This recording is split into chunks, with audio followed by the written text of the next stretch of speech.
Previously on the dark side of Hey Arnold. Gerald Martin Johansson.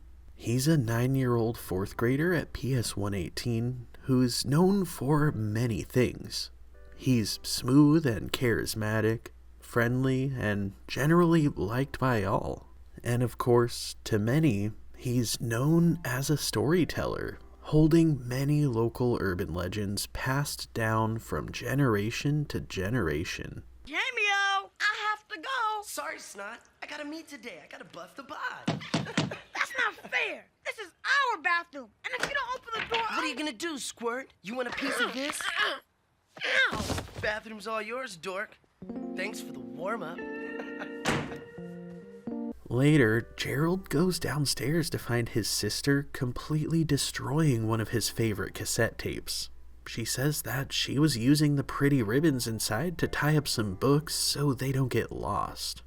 Feeling fed up with his siblings, Gerald goes to his mom, hoping for her to lend an ear. And Jamo hammered me this morning on my way to the bathroom. That's great, honey. I need to drop Timberly off for her play date. And don't forget laundry night tonight. Collect all your dirty clothes and sort them for the bin. But Mom... I like cars too, and I also like boys who like cars, especially ones as cute as you. Say what? I like you, Jamo, and I think you're really cute. What are you talking about? You're in junior high. So, there's no way I'd ever be interested in you. And besides, I thought you liked Gerald. well, I do like Gerald, but he's only a kid, you know. And well, the truth is, I've just been hanging out with him so I can be around you. Trust me, Jamo. Once you get to know me, you'll like me back. I'm very mature for my age. Gerald, however, is pretty much seeing red at this point, so he naturally throws a punch that Jamo easily catches and twists, bringing Gerald to his knees. In a fit of rage, Gerald then decides to kick at his older brother, which yet again Jamo catches and tosses him backward. But in the process, his shirt that he stole from Gerald gets ripped. That pushes Jamo over the edge, and he decides that if Gerald wants a fight, then he's gonna get one. You're a dead man.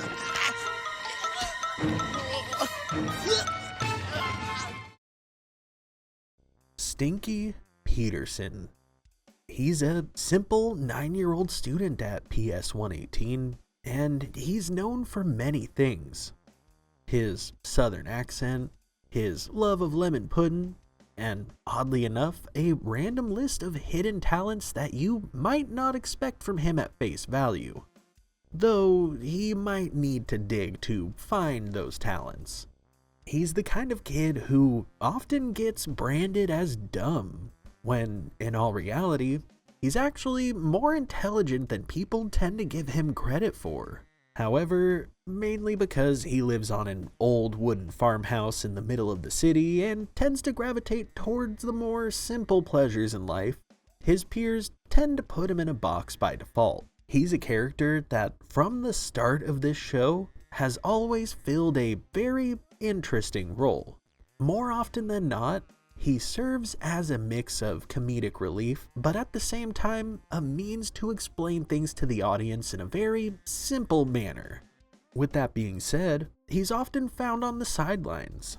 It's not all too common that he's the emotional center of an episode, but when those times would come, they would not only hit like a ton of bricks, but we as an audience would every time without fail end up gaining loads of additional understanding to Stinky as a character.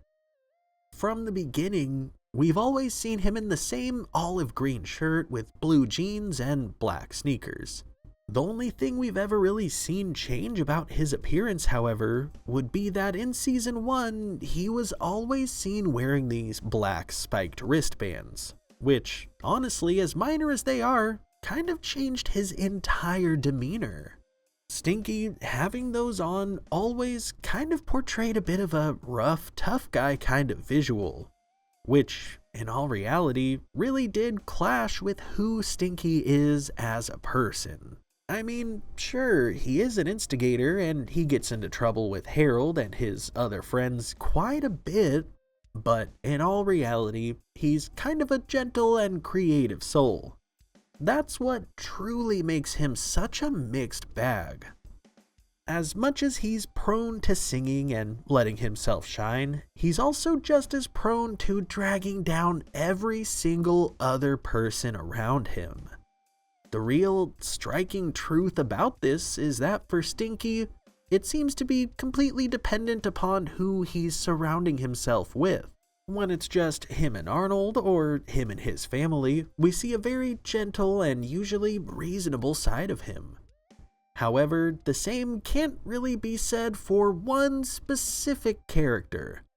A character who almost always goes hand in hand with Stinky. A character who genuinely has the ability to bring out the absolute worst in Stinky and does so without any hesitation. And that would be none other than Sid. Sid really is a truly complex character, and honestly, he's one that has so many layers to him that it's almost hard to paint a proper picture of him. Oddly enough, unlike Stinky, Sid seems to play more of a front and center role. There are way more episodes that revolve around Sid than there are that are centered around Stinky. Despite that though, we don't even know Sid's last name. He's always just been Sid. He's a 9-year-old student and classmate to Stinky at PS 118, and without a shadow of a doubt, he is pretty much always an instigator. He's almost always a problem in some way, shape, or form. Even in the most simple of Sid episodes, he's either causing some sort of drama or completely overreacting to something that doesn't warrant the energy that he's giving it. Among his friends, he tends to be relatively popular, despite being one to stir the pot. He's never really excluded or looked down upon, and from the beginning, we've seen him wearing the same green backwards hat, black leather jacket, white shirt, blue jeans, and of course his iconic signature beetle boots that practically define his style. What's really interesting to take in about Sid though is the fact that unlike Stinky, Sid has never really changed, neither in style or in character progression. Ironically, we have way more Sid-focused episodes, however, none of them really tend to give us more understanding of Sid in the same way that the rare Stinky-centered episodes do for Stinky.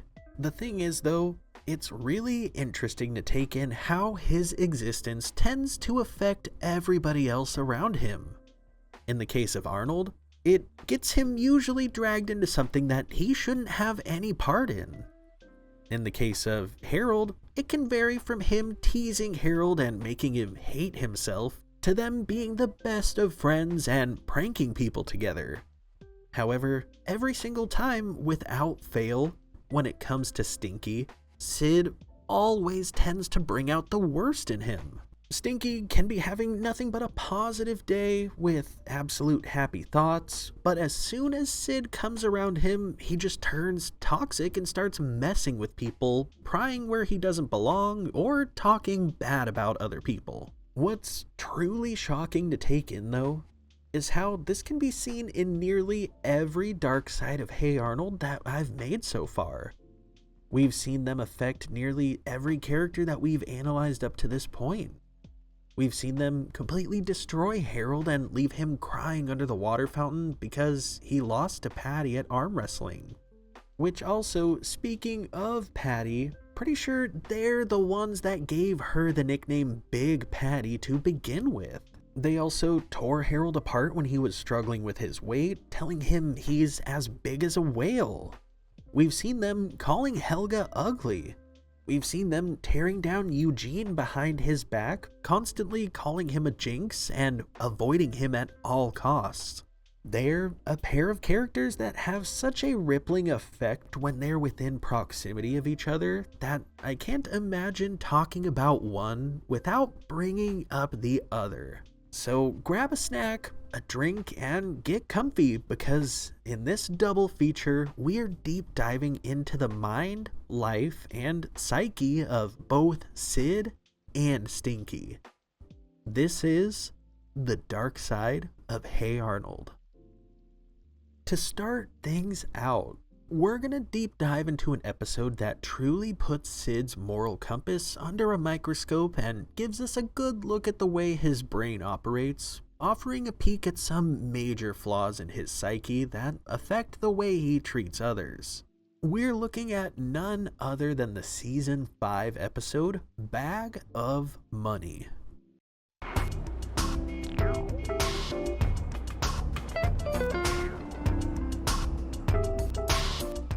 As this episode starts out, we see Arnold, Gerald, and Sid walking in an alley when Sid confidently dribbles their basketball and completely fails, knocking over a garbage can and spilling over a bag full of stacks of cash. They take it to their treehouse and they count it, shocked to find out that this bag contained $3,937. Sid immediately jumps up, cheering about how they're rich, as Gerald talks about how much they'd be getting if they split it 3 ways. I guess we should turn it into the police. Huh? It's not our money. Somebody obviously lost it. We don't know that. Maybe they threw it away. Why would anyone throw away $3,937? Maybe they just didn't want the money. Or maybe they had so much money, they were sick of it all. And they just decided to throw it in the trash so they could live a simpler and more carefree life. Come on, Sid. Do you really believe that? Yes. Yes, I do.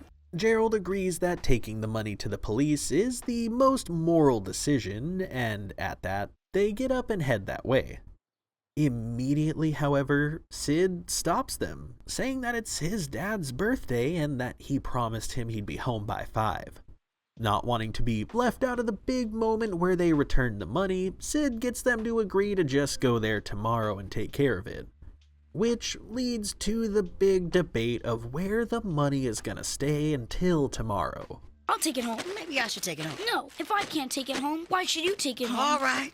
How about we let Arnold take it home? It's okay with me. You guys trust me, right? Sure, I trust you. Okay, why not? We can trust Arnold. I mean, after all, Arnold is the most honest guy around.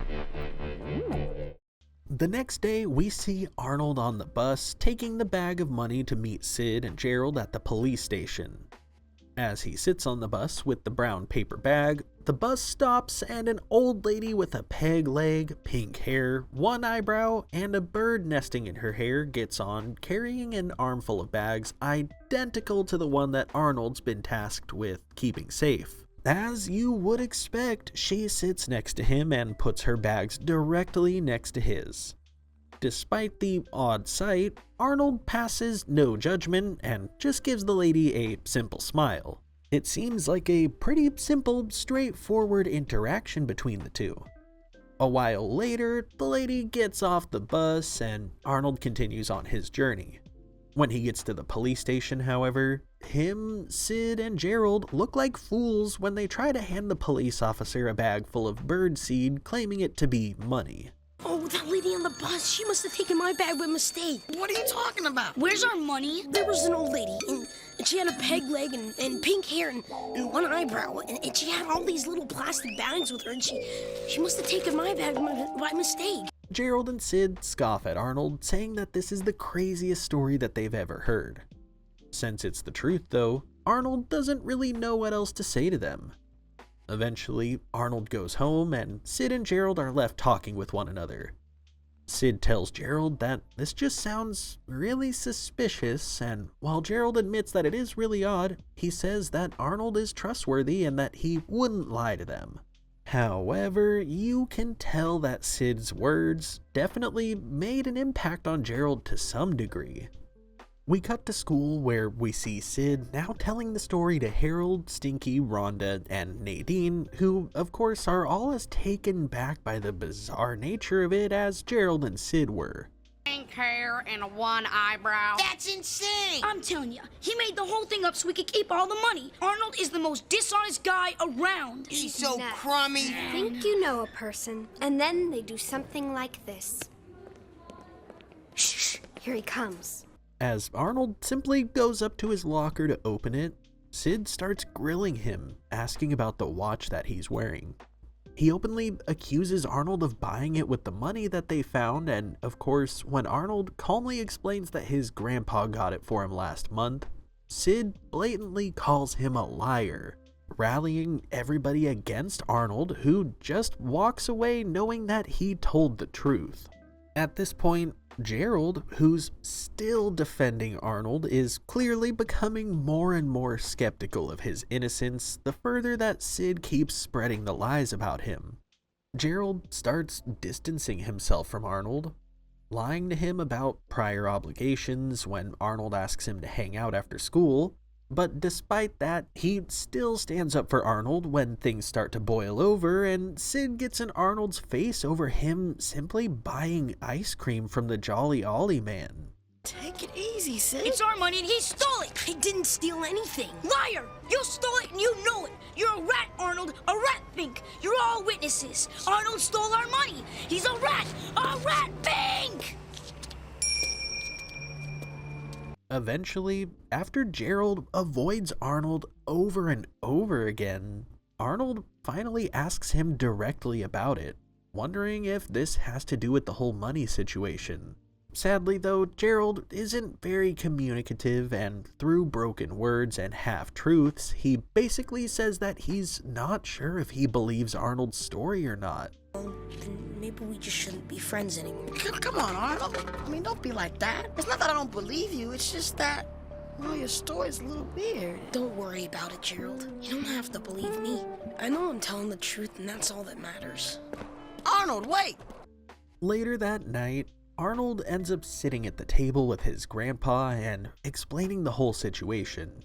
I don't think it comes as a surprise to any of us when Grandpa Phil tells Arnold that he told the truth, so he has nothing to worry about, letting it be water off the duck's back and saying that Arnold shouldn't worry about his reputation or losing his best friend. I'm not helping, am I? It's okay, Grandpa. Short man, I know you're in a funk, but when you get as old as me, you'll realize that no matter what terrible, unfair things happen to you, eventually they'll pass. Take this sandwich, for instance. The second I took a bite, I knew I made a mistake. You see, this ham's been sitting in the back of the refrigerator for weeks. Grandpa Phil ends up heading to the bathroom in a panic, and just like that, we cut right to school the next day, where Arnold is sitting by himself at lunch. Sadly, Gerald completely avoids him. Meanwhile, Sid sits nearby with Stinky and Harold, plotting how they're going to make Arnold pay. I mean, we can't just let him get away with this, can we? No way! I said we teach him a lesson! I said we should make him pay! Then he took that money! Sid confronts him, telling him to admit that he stole the money. However, Arnold refuses, knowing good and well that he isn't guilty of the accusation that Sid is hurling at him. At that, because Arnold won't admit to it, Sid decides that they're gonna tie him up to the tetherball pole. As they grab each of his arms and his legs, forcefully carrying him over there, he begs for mercy, hoping that anybody will believe him. I didn't do it! Doesn't anybody believe me? I do. Arnold's my best friend. And even though his story sounds far-fetched, even crazy and made up, well, I believe him. Gerald stands up for Arnold, saying that he's sticking by him because he knows his character, and that if everybody there really thought about it, they'd realize that they know who Arnold really is as well. Unfortunately though, that doesn't really mean anything to Sid. He still wants to tie Arnold up to the tetherball pole, as his anger is in full control at this point. They hoist Arnold up and forcibly tie him to the pole, but all of a sudden, a police car pulls up out of nowhere, and out steps none other than a peg-legged, pink-haired lady with one eyebrow. Is there a boy here named Arnold? He's right here. Who the heck is that? I reckon it's an old lady with pink hair, a peg leg, and one eyebrow. The lady tells Arnold that she's been looking for him and that she didn't mean to take his bag of money.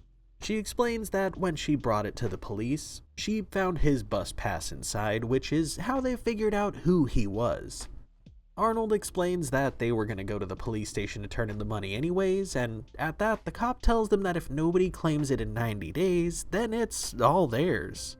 I'm really sorry. Arnold, I am so sorry. I treated you like a criminal and a common thief. I called you a liar. What can I do to make it up to you? Wait, I've got it. How about if nobody claims the money in 90 days, then I'll give you my share. Okay, Sid. Great. So you forgive me, right? Sure. Of course I would have forgiven you anyway. You mean, even if I didn't give you my share? Yep, but now I'm keeping it. All $1,312. Sid comes to the abrupt realization that he didn't need to so hastily offer up his entire lump sum of the money, and as he begs Arnold to reconsider, the episode comes to an end. Now, this episode, oh man, it's just a gut-twisting moral nightmare. This episode is the kind of situation that people have nightmares about constantly. Being accused of a crime that you didn't commit, and having it reach the point where a full-blown angry mob tries to force you into a punishment, all while you know that you're innocent. It's a lot to process. However, the crux here is honestly really simple. It's a moral crossroad that spiraled into something so much bigger. As they find themselves in the treehouse counting the money, we see them filling pretty standard roles. Arnold, the moral voice of conscience, Gerald, the indecisive observer who's kind of in the middle, and Sid, the opportunist who, interestingly enough, isn't really guided by greed, but honestly, more so fear in a way. Fear of missing out, fear of losing something that he never had, and fear of being poor. It's interesting because Sid's immediate knee-jerk reaction being to assume that they're keeping the money really does sound pretty impulsive at face value. But when you look past that initial layer, it really indicates an instinct to cling onto just a shred of control in a truly chaotic world. I mean, we've seen Sid run away from the cops with Harold and Stinky previously in the episode where they thought they blew up the police station, which we covered in the Dark Side of Hey Arnold video about Harold. That right there indicates a distrust of institutions like the police. He doesn't trust the institution, or the universe for that matter, to reward his honesty.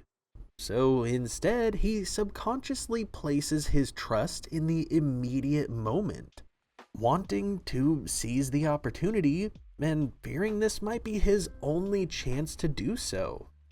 With that being said too, it makes sense why Sid feels so betrayed and is so skeptical of everything that Arnold said. He feels like this was his one chance to at least come up a bit in this world, being completely stripped away from him. It absolutely explains why he would feel this story to be unbelievable. I mean, we gotta consider this show takes place in a massive city sprawling with eccentric people. It's loosely based on big city life in a city that's a satirical mix of Seattle, Washington, Portland, Oregon, and Brooklyn, New York. Yet, when Arnold describes a pink-haired, peg-legged woman with one eyebrow and a bird in her hair, that's where everybody draws the line? In a city known for residents like Pigeon Man, Monkey Man, and Stoop Kid, it's odd to me that a person like this seems so far-fetched. Like, sure, the 90s may have been a different time, but if you've ever been in the Pacific Northwest, and believe me, I lived across the bridge from Portland, Oregon for about 28 years of my life, a story like this is 100% believable. I mean, I'm pretty sure I've seen someone who looks nearly identical to this pink-haired lady at least once, maybe twice in my life when I was walking the streets of Portland. In all reality though, this just goes to show how this show's absurdism is always rooted somehow in realism. Yet, oddly enough, this episode kind of flips that trope. The believable becomes the unbelievable all of a sudden. It's kind of a great metaphor for how society treats facts versus feelings. A lot of people believe what fits their narrative and makes them feel better regardless of the actual facts. I mean, Sid had all these kids full-blown convinced that they were witnesses to Arnold's crime that he literally didn't commit, and they were actively in the middle of punishing him when this lady showed up. When the real truth here is that the peg-legged lady isn't unbelievable. What's truly unbelievable is how quickly one single kid was able to convince an entire mob of kids that this lady can't exist and that Arnold must be lying. The true absurdity here, if we're being honest, is how easily that people will disbelieve an honest person when believing a lie feels like the easier choice or is more emotionally gratifying because it scratches that itch for confrontation. To be honest, I'm not sure about you, but this one makes my blood boil a bit because the audacity of Sid and how gullible that all the other kids were. On top of that, the secondhand anxiety from the entire situation is just baffling. Seeing Gerald have to hold Sid back because he's getting in Arnold's face is enough to get your heart racing, especially when you're keeping in mind that Arnold is completely innocent here. When we get to the point that Sid finally convinces the rest of the kids to take action against Arnold, it's like the ultimate nightmare scenario. Things just reach an ultimate stressful high. This moment, without a doubt, was just a perfect one to capture the energy of a nightmare that inspires absolute awe. The tension builds like a witch trial as the lies spread and the circle of people closes in tighter and tighter around Arnold. It's like Sid feels as if he had this one chance at control ripped away from him, and as a result, he wants to make Arnold feel powerless because he holds him responsible. It's one of those where the core of the anxiety that it makes you feel is the fact that it's rooted in real-world stresses. The fear of being accused of something that you didn't do, and the panic that you'll be ostracized by everyone as you realize just how fragile that a reputation really can be. More than anything though, I think the part that stings most about this one, at least like 7/8 of it, was Gerald and his struggles with believing Arnold, who again was telling the truth the entire time.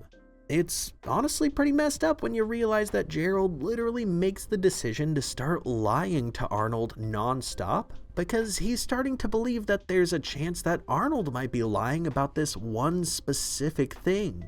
The irony in Gerald responding by becoming a habitual liar to Arnold is just astounding. It's just like salt in the wound knowing that Gerald is Arnold's best friend and the one person who should know Arnold better than to believe any of Sid's lies for a second. Unfortunately for Arnold though, the moment that social pressure kicks in, Gerald kind of folded like a piece of origami paper. Truly, his moral cowardice kind of hits a bit deeper than Sid's hysteria because if you know Sid, you expect him to react irrationally. He's known for that. However, Gerald, on the other hand, isn't known for being spineless. Don't get me wrong, I'm glad that he pulled through in the end and stood up for Arnold at the moment where it truly counted the most. However, I'd be lying if I said that his lies didn't sting more than Sid's slander, because they truly just come across as cowardly avoidance. As much as that stings though, it didn't have as much of a rippling effect as Sid's manufactured outrage. Like, this kid doesn't just doubt Arnold, he full-blown weaponizes the tiniest shred of doubt that these kids have in Arnold, turning it into something a lot bigger. Sid straight up becomes the self-appointed moral police, convincing people that his tiny suspicion that has no weight to it is actual evidence, and making a massive spectacle along the way. Not only does it show how easy it is to incite a mob, physical or digital, with false accusations, but it also shows the danger of not having an actual justice system with impartial judgment and due process. We see this plain as day in the darkest moment of this episode, when it comes down to a full-blown mob of angry children with not a single adult in sight. Considering this episode aired in the early 2000s, it's almost kind of prophetic in a way. It's kind of like a depiction of cancel culture and mob justice long before social media and the internet as we know it today existed. The thing is too, even if the accident on the bus was Arnold's fault, that doesn't make him guilty of what Sid was accusing him of.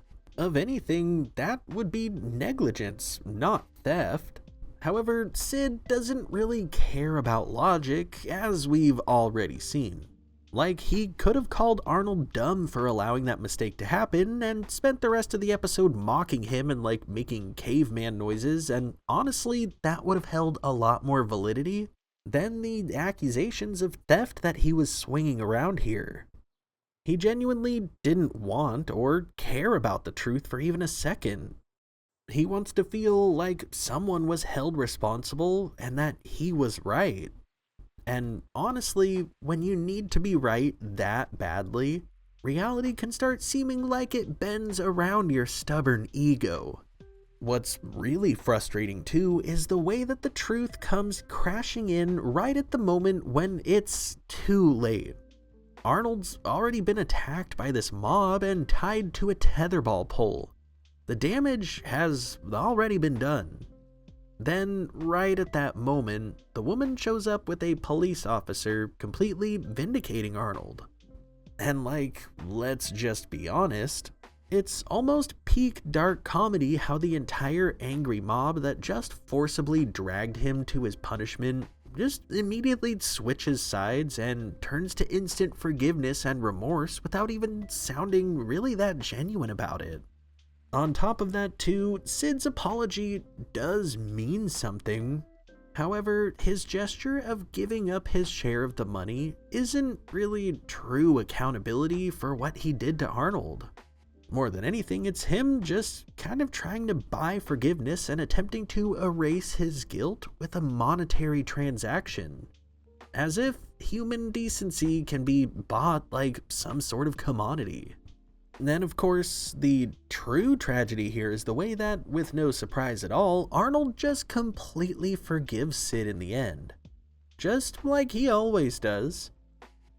Sure, Arnold's forgiveness of Sid is kind of stoic and mature, but we gotta be honest, as an audience, we're left feeling some sort of odd joy out of Arnold saying he's actually gonna keep Sid's portion of the money.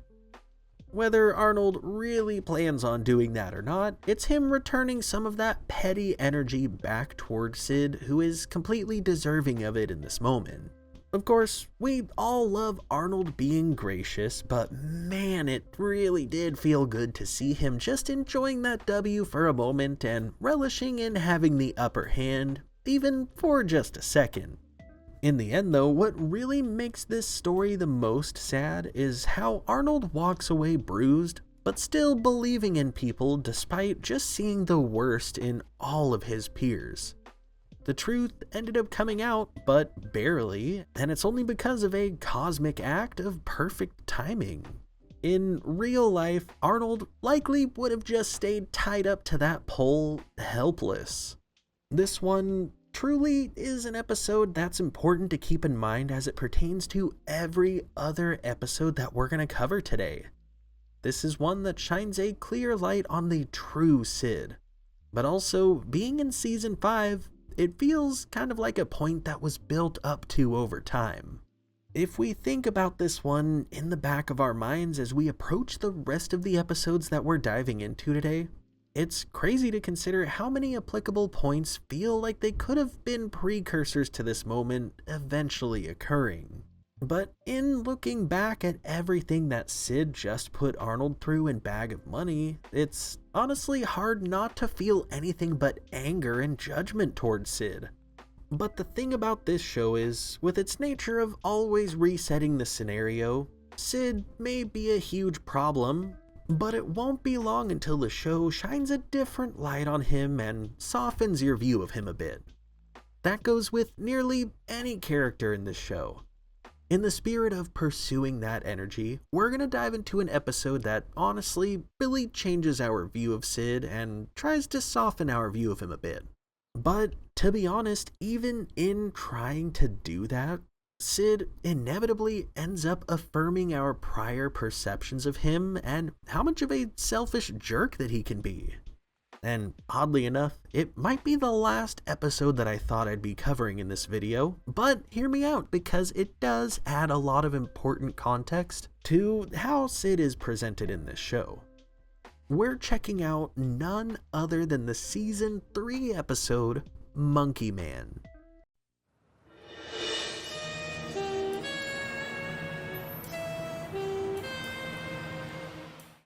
As this episode starts out, we see Arnold walking down the sidewalk when two guys grab him and threaten to beat him up if he doesn't give them any money. As they hold him against the wall though, we hear the call of none other than Monkey Man, who comes barreling toward Arnold, scaring off the two criminals. As Monkey Man disappears into the night, we cut to school the next day where Arnold is telling everybody on the playground about his run-in with Monkey Man. We're getting ahead of ourselves here, since this is the first authentic Monkey Man sighting this year, and especially since it was our own Arnold who witnessed it. I think Gerald should tell the legend for any of us who may not have heard it in a while. Gerald? Thank you, Sid. Gerald tells the story of Monkey Man and how he swings across fire escapes from building to building, patrolling the city. Some people think that he's a menace to society, while others see him as a superhero. Then, of course, there are those who think that he's just some crazy guy in pajamas who lives off of stolen bananas. Arnold, though, is confident that Monkey Man isn't crazy and that if he could just talk to him, he suspects that he'll find out that he knows exactly what he's doing. Arnold vows to track down Monkey Man, and later that day, he and Gerald walk past Mr. Green as they're talking about him. Monkey Man, I know where to find him. You do? Yeah, he comes down to the docks on Tuesdays when they unload the banana boats. It's right next to the meatpacking plant. You saw Monkey Man there? Did you get a good look at him? Nah, no one ever gets a good look. He only comes at night just long enough to grab some bananas off a boat. Then he goes swinging out of there on a rope yelling, "Monkey Man!" That creepy way he does. At that, we cut to the docks on Tuesday at sunset. Arnold waits well into the night when he finally hears Monkey Man's shouts as he swings off into the distance. Arnold gives chase, cutting through alleys and following until eventually he comes across Monkey Man's secret lair. I'm Arnold. I'm Monkey Man. I'm a superhero. I fight crime, Monkey Man. I wanted to thank you for saving me the other night. All in the line of duty, Monkey Man. Arnold invites Monkey Man over to his house for dinner, and he's reluctant, saying that he doesn't want to get distracted from fighting crime. However, after a bit of pushing, Arnold gets him to agree. Over at Arnold's house, we see everybody gathered around the table and asking Monkey Man questions as he's rather apprehensive to try the spaghetti and meatballs, having only ever really lived off of bananas. Once he does, though, he starts to open up a bit and see the side of life that he's been missing. Arnie Potts ends up asking Monkey Man about how he came to become a superhero, and he explains that when he was a kid, he was obsessed with monkeys and thought that they were incredibly fascinating. Everyone said I was weird. They made fun of me and my love for monkeys. They even made fun of my stuffed Monkey Man monkey. They teased me, threw things at me, and finally they stole my stuffed monkey and beat me up and chased me out of the zoo, Monkey Man. So I decided to change my identity and become a force for good and against evil, to defend the weak and downtrodden from bullies everywhere. After Monkey Man tells his story, Arnold suggests that they go get a banana split, and as they sit in the parlor enjoying their ice cream, all of Arnold's friends stand outside bewildered at how he's just sitting there casually with Monkey Man of all people. Well, thanks again for saving me, Monkey Man. I guess you ought to be getting back to fighting crime now. Huh. Are you kidding? You've opened the door to a whole new world of fantastic stuff, Arnold. I'm just getting Monkey Man started. Come on, Arnold! Monkey Man! Arnold ends up following Monkey Man as he begins a transition from superhero to luxury, high-end lifestyle, ditching his costume for a fancy suit and completely doing away with the entire Monkey Man persona, instead opting for fancy art galleries and opera dates with the mayor. Hi, Monkey Man. Can I talk to you? Oh, I'm afraid I can't, Arnold. The mayor and I are about to enjoy a performance of La Boheme. You're sure spending a lot of time going to parties and stuff. What's your point? Well, it must cut into your job. You know, protecting the weak and downtrodden. Oh, right. We have a whole police force to take care of the weak and the downtrodden, Arnold. Monkey Man dismisses Arnold, and as he walks off, we get to the point we've been working toward this entire time.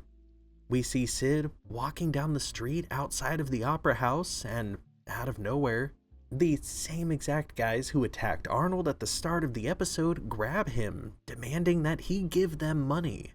Right on the other side of the window where Sid is being attacked, however, is Monkey Man, completely oblivious to Sid's cries for help. Monkey Man, help! Monkey Man! Later on, we see Arnold standing and talking with Gerald and Stinky when Sid comes up barefoot with a black eye and crying his eyes out. He tells them that he was jumped by two guys and he didn't have enough money to make them happy. So they beat him up and took his beetle boots, leaving him to walk home without any shoes. As Sid sits there just crying his eyes out though, a limousine pulls up, dropping off none other than Monkey Man after his date with the mayor. He sees Sid sitting there crying and he immediately comes up to figure out what happened to him. I got mugged! Mugged? Yeah, you know, mugged. Right in front of the stinking opera house. Opera house? Yeah, I looked around and thought, hey, where's Monkey Man? He should be saving me about now. But no, you are not a superhero at all. You're just some kind of selfish, caviar-eating, opera-going tuxedo boy! Yeah, that's what you are. Yeah!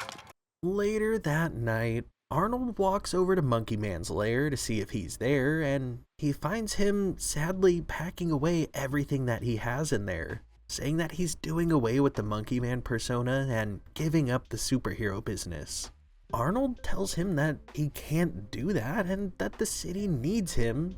However, Monkey Man is dead set on his decision. Sworn to protect the weak and the downtrodden until I got all stuck up and snooty and started hanging out at the opera with celebrities. And then those punks stole Sid's beetle boots and I didn't lift a finger to stop them because I'd grown soft and only cared about the finer things. Wait, so you made one mistake and you went to the opera instead of fighting crime.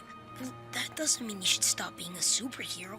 Arnold tells him that he may have let Sid down, but a lot of other kids still need him and depend on him for protection. Just like that though, we cut to Arnold about to walk into his house at sunset. As he approaches, he sees a package with a note on the porch. Dear Arnold, thanks for everything. Please give these to Sid. Monkey Man!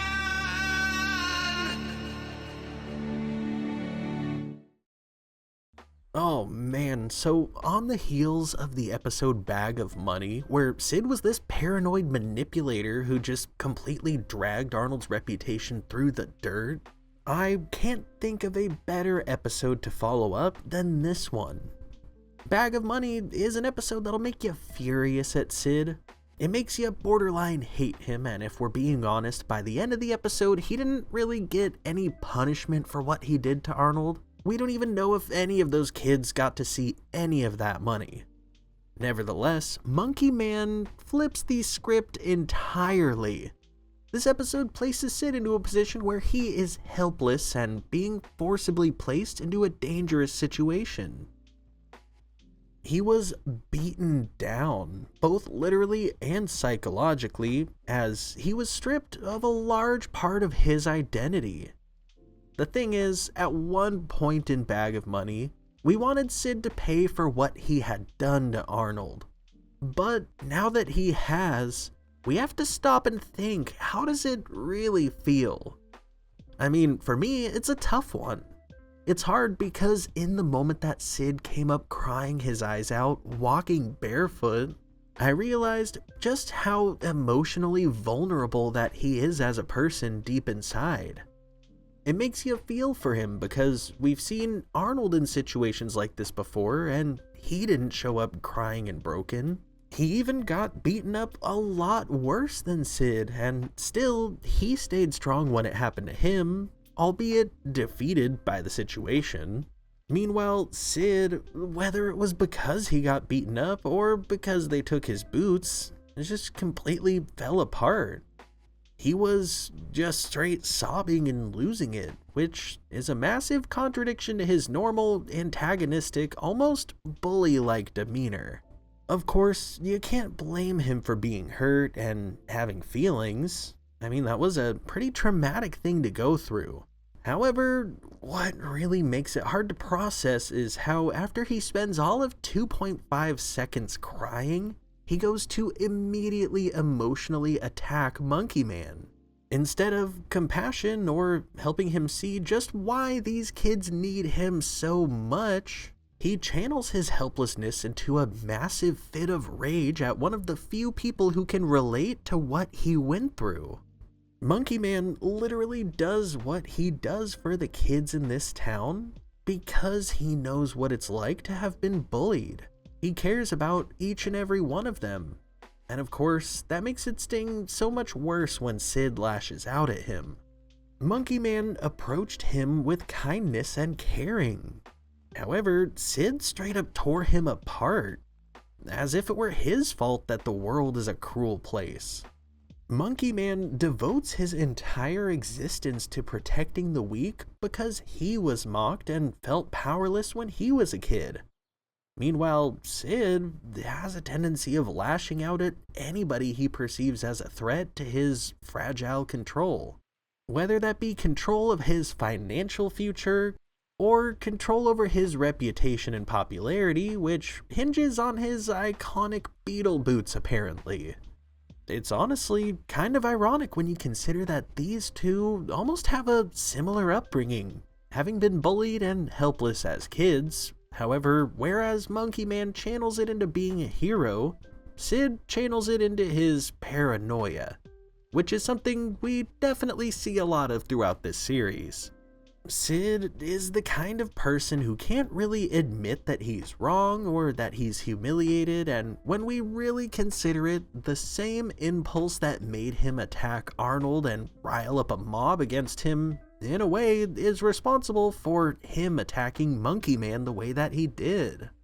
With that being said, this episode really just kind of feels like the true definition of irony. We watched as Sid completely turned everyone against Arnold and humiliated him out of fear, and had him tied to the tetherball pole. But now, Sid himself is the one being humiliated in public, stripped of his prized boots, and left barefoot and sobbing in front of his friends.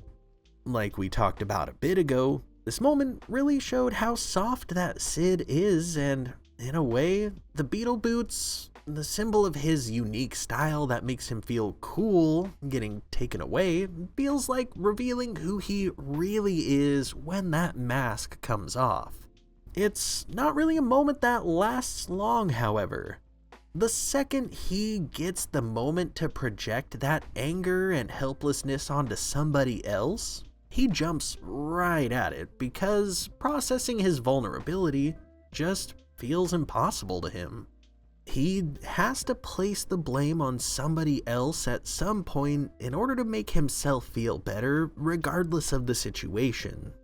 Again, it's the same psychological defense that made him accuse Arnold in Bag of Money. The explosion on Monkey Man isn't about how he was mugged. It's about an inability to tolerate being helpless. What's really interesting to take in as well is how Monkey Man's story arc here in abandoning his hero mission for a life of luxury kind of mirrors Sid's moral weaknesses in a way. When either of these characters get attention or validation, or when comfort appears, they tend to crumble under the weight of their own ego. Sid wants to look cool and uphold a reputation that he didn't ever really earn. And that as well is definitely something we see a lot of throughout this series. Meanwhile, Monkey Man wants to feel important with the operas, the art exhibits, and dates with the mayor. However, neither of them end up being able to sustain integrity when their egos get flattered. One very consistent theme that we will see with Sid throughout a lot of this video is how the moment that he gets noticed by somebody he thinks is cool, he completely folds what little morals that he had, willing to do whatever he needs to get more of that sweet, sweet attention. On top of all of that though, we have to talk about the ending and how subtly brilliant that it really was. In the end, Monkey Man doesn't replace what was lost, he returns it. Monkey Man doesn't buy new boots for Sid. If you look closely, you'll notice that there are scuff marks on them, they're unzipped, and they're definitely not in their original box. That right there is pure, plain justice. It's not revenge, it's not about getting even, it's about balance. Something that Sid truly struggles to understand and comprehend, but always is chasing. For Monkey Man, it was never about the boots, it was about closure. Returning what was taken to its rightful owner, and not really trying to erase what happened, but make it right if you're able to. Symbolically, Sid receives his redemption by the end when Arnold opens the box with the boots. However, he doesn't really earn it at all. Whereas Monkey Man learned from this situation and evolved, Sid didn't. And of course, that's nearly the entire point of his character. His inability to change and grow is what really makes him such a tragic person. With that in mind, we have to recognize the irony in the fact that Sid calls Monkey Man of all people a selfish, caviar-eating tuxedo boy, because descriptions like that are how he sees anybody who disappoints him, superhero or not. He wants to believe in heroes, or in the case of Arnold, honest people, but the second one of them fails him, he completely destroys them.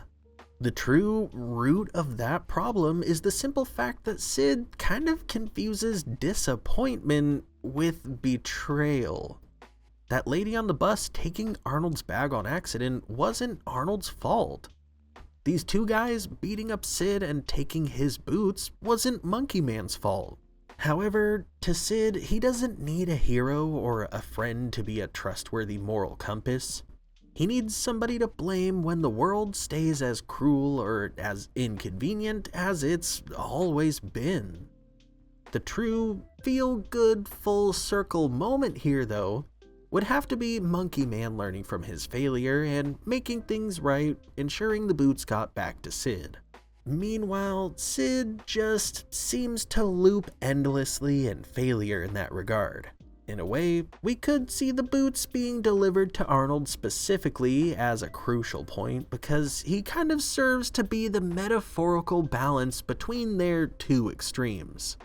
Where Arnold is realistic and morally moderate, for the most part, Monkey Man is the idealist who's lost himself in fantasy.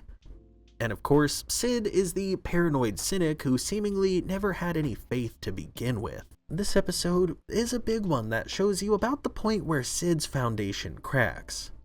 He realizes that the world doesn't really care if he's scared or hurt, and that tough realization didn't make him any stronger like it did for Monkey Man. It just kind of made him more and more bitter. It's tough because in all reality, Monkey Man is an example of one of many things that Sid could be if his fear turned outward in a productive way instead of this destructive spiral. The thing is though, Monkey Man's own change in this one proves that even the idealized version of anyone isn't immune to temptation or ego. Nobody is perfect, and of course, both of these guys fail at some point, but only one seems to learn and grow. Monkey Man is genuine proof that, to be fair, even if Sid did become the successful person that he's always dreamed of, he'd still fall to the same human weaknesses. I think it stings a little more when we consider how this episode represents how bitterness can blind you to the people genuinely trying to help you. Sid didn't really have any big takeaways here at all. There were none. He doesn't grow or learn, and that's what makes him a bit of a tough pill to swallow. Because you know that he's just gonna be back to his same old ways after all of this is said and done. He's always constantly looking for someone to blame for an entire world that's almost never played fair. Moving right along from there though, we're gonna check out another episode that shines a light on Sid from an angle that shows a lot of how the worst can come out in him depending on who he's hanging out with. We're talking about the season 4 episode, Full Moon.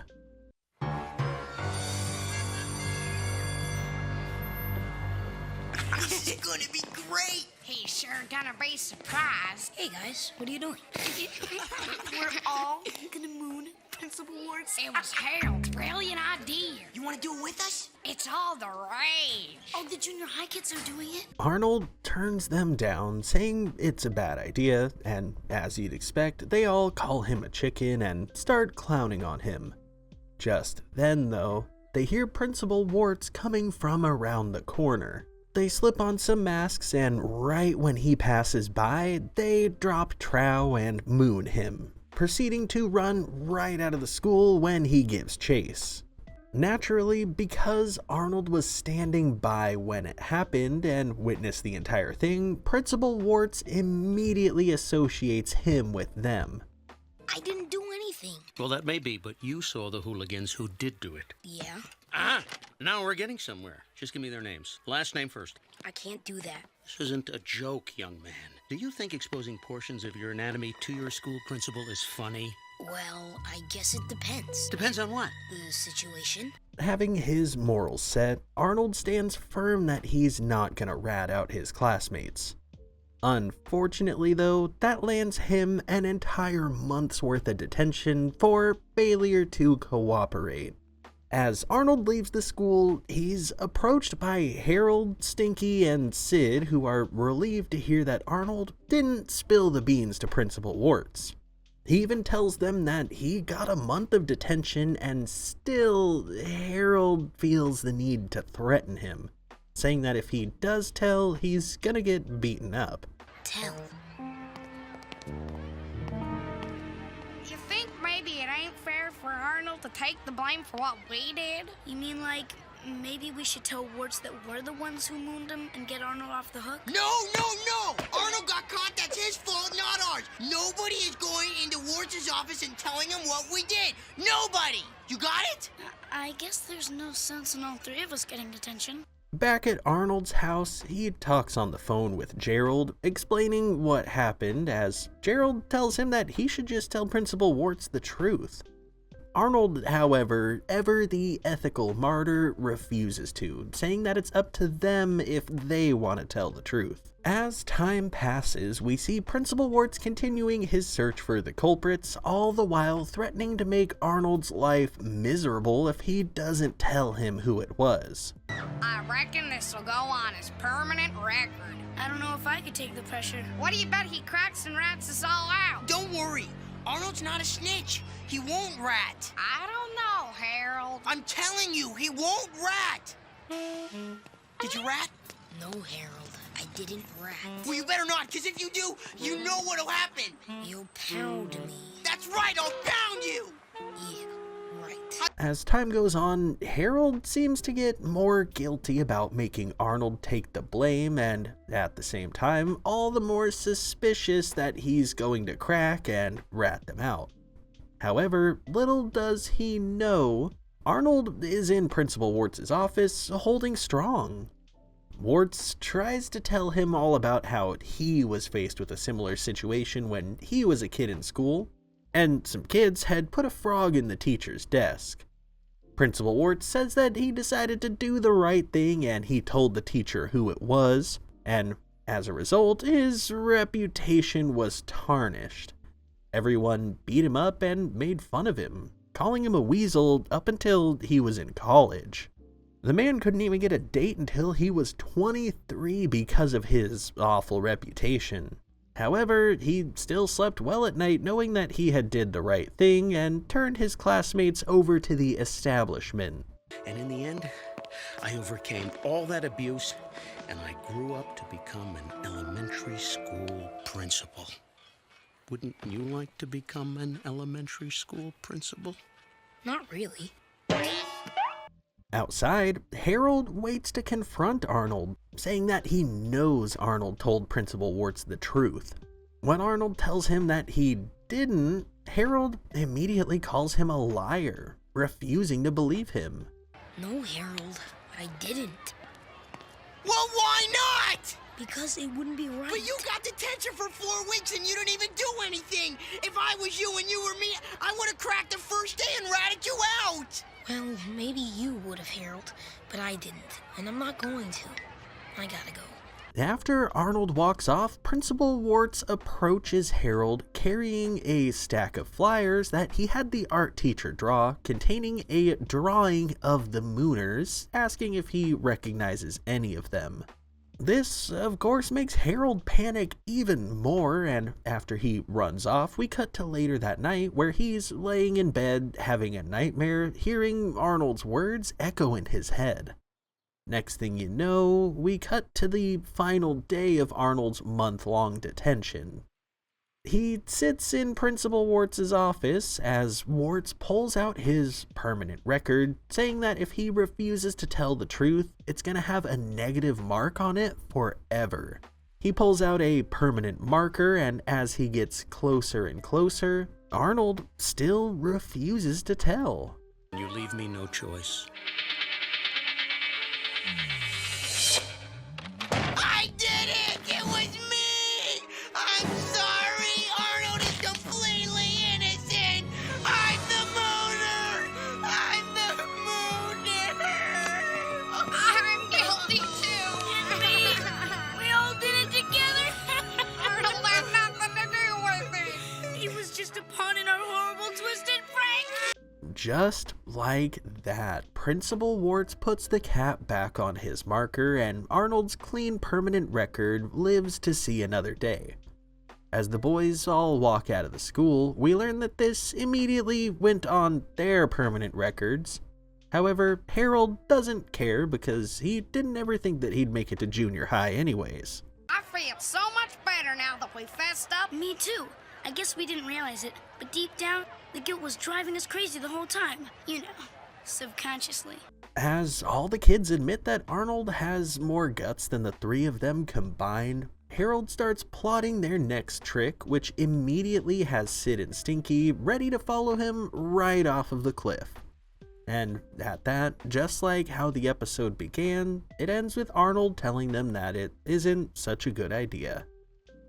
Now, right out the gate, this one is a huge show of how peer pressure truly is Sid's biggest core weakness. Specifically, the moment in the beginning when he tells Arnold all the junior high kids are doing it, in trying to convince him of why he should join them in mooning Principal Wartz. That right there really just felt like a show of Sid's true colors. It shows everything you need to know about his moral compass, or I guess his lack of moral compass. In a different way from Stinky, but albeit kinda similar, he changes based on who he's around and who's pressuring him, and at the end, it's not really about rebellion or conviction. It's just about belonging for Sid. To him, it's not just about being cool, it's about making sure that he's not invisible. He's so desperate to fit in that he's willing to succumb to peer pressure in order to get there. It's interesting to take in how much that chameleon rule changes, however. When Sid is with Arnold and Gerald, like we saw in Bag of Money, he's not a pushover by any means. He isn't one to be steamrolled, and he's gonna make sure that his opinion is heard just as loud, if not louder, than both of theirs. When he's around Harold and Stinky, his main clique, He seems to accept that natural follower role next to Stinky, allowing Harold to be the leader and form all of their opinions on their behalf. Sure, it could simply be out of a fear of Harold, but it could also be a huge indicator of a bigger psychological flaw. Sid seems to be a situational shapeshifter. He's just kind of one to reflect anybody around him, which is why he can start a witch hunt one episode and play the meek sidekick in the next. The biggest glaring red flag, though, is the nuclear combination of Sid, Stinky, and Harold when they're together. When the stars align and these three are hanging out with one another, the worst comes out in them as a collective. It's wild, too, because no one in this trio is, selectively evil or bad. They just kind of enable each other's worst instincts. It can vary from episode to episode, but in general, Harold comes across as brazen and impulsive while forcing everyone to fall in line with whatever half-cooked thought immediately falls out of his head. Stinky kind of acts as the conscious in a way. He's usually the one pointing out the moral flaws like we saw in this episode. He was the one who chimed up and said that it wasn't right for them to make Arnold take the blame. However, though he knows right from wrong, he lacks the backbone to stand up and actually enforce his morals, especially against Harold. Meanwhile, Sid is just kind of the middleman in a way. He knows what's right intellectually a lot of the time, but he's just too emotionally stunted and constantly paranoid about how things will affect him, like how we saw him point out that there's no sense in all of them getting in trouble when Arnold already did. What's really chilling though is how Arnold just quietly falls on the sword here. He doesn't make a big fuss, he doesn't get mad. He just accepts this punishment without complaining, and that act alone forces the others to take a closer look at themselves. Him taking this blame exposed everyone else's weaknesses.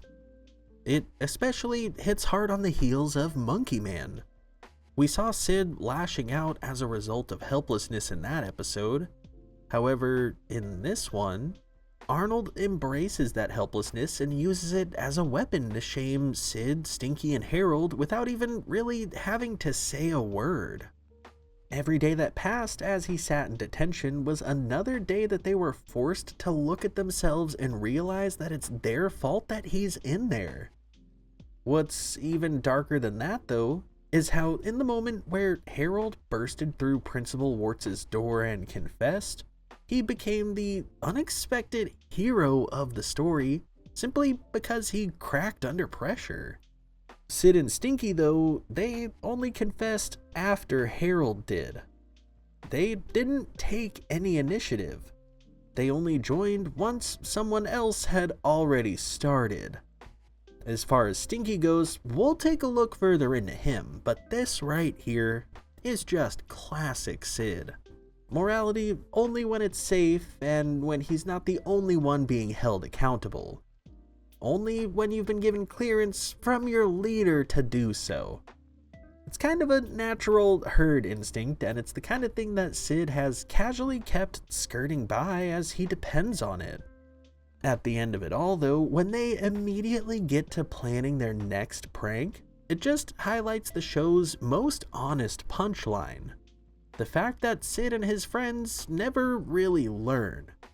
They just squirmed for an entire episode under the pressure of guilt, and right when they got their first breath of fresh air, they're right back to scheming. It just goes to show that, for some, it isn't really about growth. It's about exposure, which can hopefully lead to growth in the long run. Now, if there's any other dark and messed up elephant in the room that we need to talk about before we move on to the next episode, it would be Principal Wartz's evidence of the crime. There's just something so messed up about the fact that the principal of this school is walking around with a hand-drawn picture of some 4th graders mooning him, showing it to other kids and asking them if they recognize these people. Seriously though, can you imagine an art teacher drawing this and the principal walking around the school and showing it to kids in real life? Like, this is just so messed up, and there is no way this would fly. These two would absolutely end up canned immediately. It's the kind of twisted humor that, as a kid, slips under the radar. However, looking back at this as an adult, this is wildly unsettling. Principal Wartz literally doesn't even stop to consider what he's doing as he's walking around with a stack of these pictures because he's just so fixated on someone getting their punishment. Moving along though, and building a little bit more on Sid as it pertains to Principal Wartz, we're going to check out an episode that honestly builds on the guilt that we saw manifest in the last episode. However, in a much uglier way. It's one that puts the whiplash of Sid's character on full display, no holds barred. We're talking about none other than the Season 3 episode, Sid's Revenge.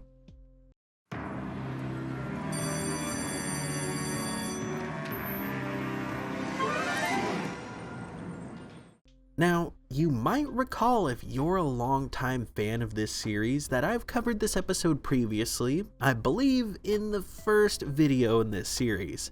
However, it's absolutely worth revisiting as it pertains to talking about Sid's character and analyzing the dark side of his mental health. In the beginning of this episode, we see lunchtime unfolding at PS 118 when Principal Wartz enters the lunch line. He grabs his favorite pistachio ice cream and seconds later slips on a pile of fake vomit, causing him to spill his ice cream all over himself. He looks around and sees most of the kids laughing, but for some reason, Sid in particular ends up being the target that he sets his sights on. He accuses Sid of putting the fake vomit on the ground there purposefully, and though Sid pleads his innocence, Principal Wartz isn't buying any of it. He tells Sid to come to his office at recess so they can discuss his week's worth of detention, ignoring the lack of proof. That was a right clean-up prank you pulled, Sid. No, Stinky, you don't understand. Too bad you went and got yourself caught red-handed. Look, Stinky, I'm telling you, I didn't do it. Sid, since you are innocent, you should just go and talk to Principal Wartz. Yeah, maybe you're right, Arnold. I'll tell Wartz I didn't do it, and he'll have to let me off the hook. We see Sid in Wartz's office explaining how this is all just a big misunderstanding and yet again telling him that he didn't put the vomit there. Yet Principal Wartz doesn't really care. He's decided that Sid is guilty and that he's gonna pay the price for this prank, and at that, we see Sid angrily brushing the floors of the school as he vows that he's gonna get revenge on Principal Wartz. Just like that, we cut to Sid's house that evening as lightning strikes outside and he returns from detention. Superstitious, revenge-minded villagers used revenge dolls to put curses on those who treated them unfairly or unjustly. These revenge dolls were crafted to look exactly like the unfair or unjust person and were carved from a simple household bar of soap.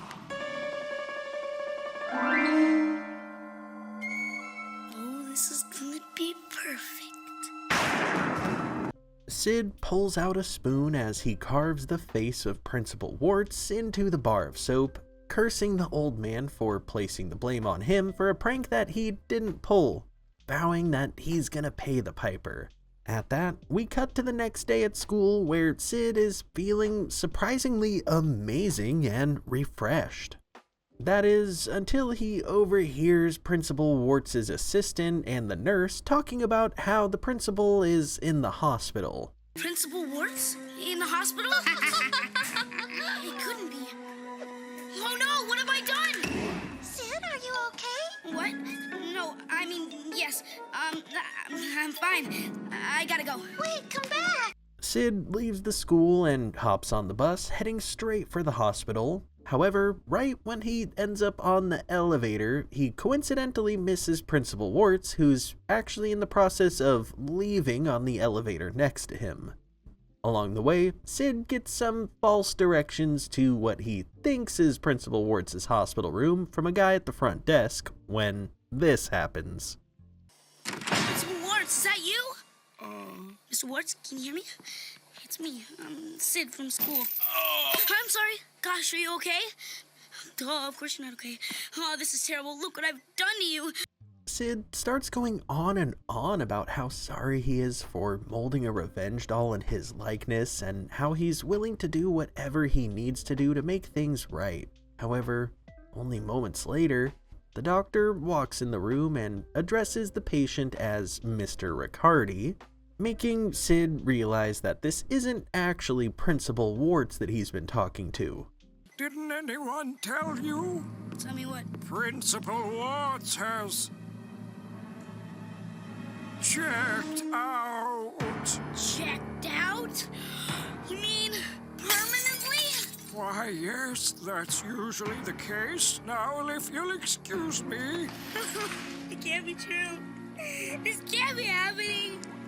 Principal Wartz is dead. With Sid panicking under the impression that he killed Principal Wartz with his revenge soap, he runs out in tears.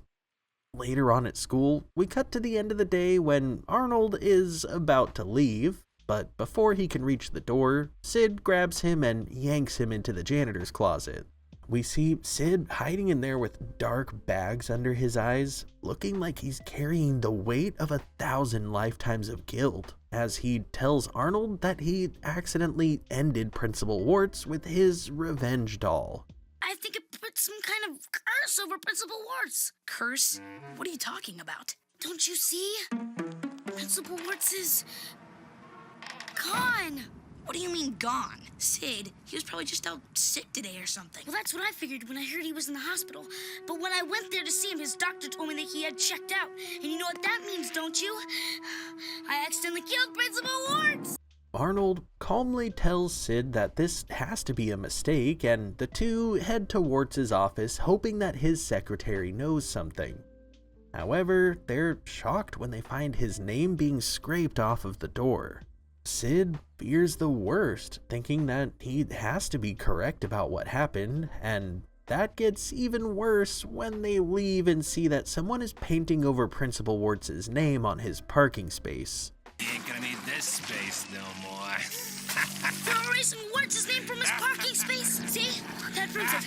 I'm a cold-blooded murderer. This doesn't prove anything. There's gotta be some logical explanation. Why don't we just go over to Wartz's house? He's probably sitting in front of the TV, eating his dinner right now. Arnold, how can he eat dinner at a time like this? He's dead! Sid. They head to Wartz's house and ring the doorbell, only to be greeted by a guy who is seemingly crying his eyes out. They tell him that they're here to see their principal, but through sobs and tears, the guy says that isn't possible because he's under the tree in the backyard and can't be disturbed. You see, Arnold? He's under the tree. Yes, indeed, in his little dirt plot.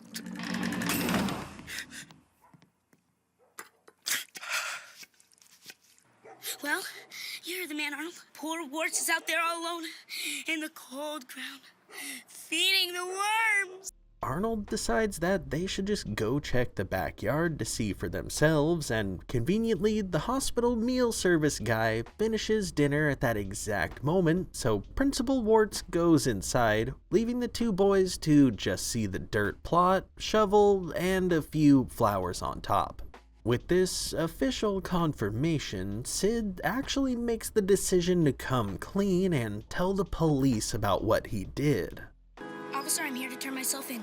It seems I unintentionally killed my school principal with the mystical powers of this doll I carved out of soap. Just one moment, please. Hey, Patty, get a load of this. Kid says he killed his school principal with a doll carved out of soap. Later on, Sid and Arnold end up walking down the street as they pass an ice cream shop where Sid sees pistachio advertised in the window, making him think about Principal Wartz again because that was his favorite flavor. At this point, Arnold starts to get fed up, saying that there's no way that this doll hurt anyone regardless of what it looks like. Arnold throws the doll to the ground and he stomps on it, and right at that moment, almost like fate, Principal Wartz walks out of the ice cream shop behind them. Sid runs up to him and gives him a huge hug, saying that he's so happy to see him alive. Oh, it's a miracle! Yes, alive and kicking. Just recovering from a little cosmetic outpatient surgery, so nothing to be concerned about. Arnold, you're a genius, man. You destroyed the soap doll that I viciously carved to look like Principal Wartz, and he instantly came back to life. Sid, that had nothing to do with it. He was never dead in the first place. Stop being so modest, Arnold. After all, we both saw Wartz's office packed up in boxes, didn't we? And what about the parking space? Principal Wartz explains that he's actually moving to a new office across the school for more space and a better parking spot, and at that, Arnold tries to get Sid out of here before he digs himself further into the hole. Before they leave, though, Principal Wartz stops them to inform Sid that he was actually wrongfully accused of dropping fake vomit in the cafeteria, as they found out it was actually a prop left from the drama teacher that he accidentally dropped. I apologize. So you mean I'm off the hook? No, not exactly. Now, about this matter of this hocus pocus soap doll. Wartz explains that he's still giving Sid detention for using that doll to try and curse him, and just like that, Sid and Arnold walk away as Sid angrily plots his revenge. As he does, though, Principal Wartz takes a few steps with his ice cream just to slip on the soap bar and end up absolutely wrecking himself as the episode comes to an end. Now, first things first, it's extremely interesting to take into account just how much the tables have turned in this one. In Full Moon, Sid was part of the group that let Arnold take the blame for what they did. However, in Sid's revenge, he becomes the one wrongfully punished for something that he didn't do. His reaction here exposes a large lack of emotional maturity. Whereas Arnold took it upon himself to wait it out until the truth was finally exposed, even though it took 30 days, Sid couldn't even wait 24 hours for the truth to come out before he's full-blown seeking vengeance. Arnold accepted what happened to him gracefully because his identity is completely rooted in principles that he stands firm on. Meanwhile, Sid, on the other hand, bases his self-worth on image and control. With that being said, comparing Arnold's stoic nature to Sid's emotional volatility really highlights Sid's fragile sense of self, in the sense that he has no strong moral compass to anchor him when things go wrong. All in all, Sid really isn't just out for revenge. Again, it's about control. It's him wanting to feel in charge of something after he's been humiliated. Him making the voodoo doll like he saw on TV is a childlike attempt to regain that control.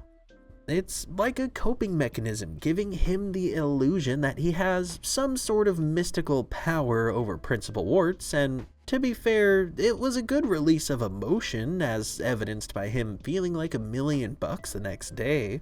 But on top of that, this one also shows a lot about Sid's mental health. He clearly has some extreme anxiety that, when it does rear its head, does so viciously. His fixation on the doll and his immediate belief that it worked was just a textbook example of catastrophic thinking. He lets his guilt and fear drive the narrative in his head, and as a result, he correlates unrelated events. Of course, it just gets even worse because of his morbid paranoia. Once Sid hears from that doctor that Principal Wartz checked out, Sid never stops to question that statement rationally, especially in a hospital setting. That's just kind of the tipping point, and every single minor coincidence that coincided with that just fed directly into the internalized hysteria that Sid carries. In honestly a lot of ways, this episode mirrors the thought process of somebody who's going through some extreme guilt-induced delusions. But with that in mind too, this one was also dripping with a lot of morbid and dark references. Like, just from the top, there's something so grim and intimate about carving a bar of soap into your enemy's face. It's just such a deep act of hatred that carries a lot of symbolism, and it's intense to imagine the amount of hate and anger that somebody has to be holding on to in order to do something like this. And one thing that I find interesting here is how a bar of soap is something that's perishable. It's never gonna last forever unless you go through big lengths to preserve it somehow. It's naturally gonna dissolve over time, just like the feelings that Sid felt so strongly that he decided to try and curse his principal over. In a way, it's also symbolic of how Sid's sanity really withered away as the evidence supporting his claims just kept building and building in his mind. Like, even just taking in how disturbed that Sid looked throughout this episode. After detention, he came through the doorway looking like a kid who had seen war and was ready to take on an entire army single-handedly. Then, of course, later, when he's under the impression that he actually did cause something to happen to his principal, he starts getting these deep bags under his eyes and looking like he's falling apart. On top of that, we have to talk about the whole hospital situation and all of the different symbolisms for death that we saw in this entire episode. The fates aligning enough for Sid and Principal Wartz to miss each other by a hair is just kind of crazy in and of itself. In a way that almost feels like the universe pulling strings, knowing that Sid could use a good lesson here, even if he isn't gonna learn anything from it in the long run. It was just such a close encounter that it feels like there are higher powers at play here. Aside from that, of course, there was the doctor and Sid's reaction to him. The way that the doctor talked to him and used the words checked out almost seemed like it had some sort of supernatural or intentionally fearful nature behind it. However, knowing the context of what the doctor was really saying, it makes you wonder if what we're seeing is Sid's perception of how the doctor said it versus how he actually said it. Like, if at this point Sid was spiraling out so much that his brain almost wanted to hear it that way, even though it wasn't actually being said so menacingly. With that in mind, however, I do have to admit that even the guy from the hospital home meal service made it seem like Principal Wartz was dead. Like, this random dude that they don't even know coming to the door crying his eyes out alone works as a brilliant metaphor. Of course, he was literally just in the kitchen cutting onions, hence the crying. Sid, however, though he does have the ability to read emotional cues, such as this guy crying, he also has a tendency to misinterpret context and reasoning. In a way, it's a bit of a meta-commentary on Sid's tendency to project his fears onto reality. There's no consideration that this guy could be crying for any other reason in Sid's mind because he's already made up his mind on the reason why. In his defense though, that guy saying that Wartz is out back under the tree in his plot of dirt absolutely sounds like they had a funeral for him and that he's buried in the backyard. Especially to a kid like Sid who runs on quite a bit of literal thinking mixed with an inability to process nuance.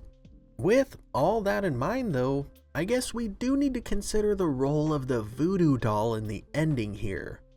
Principal Wartz slipping on the bar of soap at the end actually implies that Sid did cause some harm to him, albeit indirectly and through pure coincidence.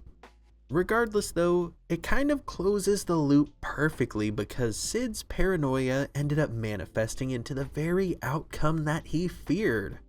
Principal Wartz actually suffering at the hands of his soap doll.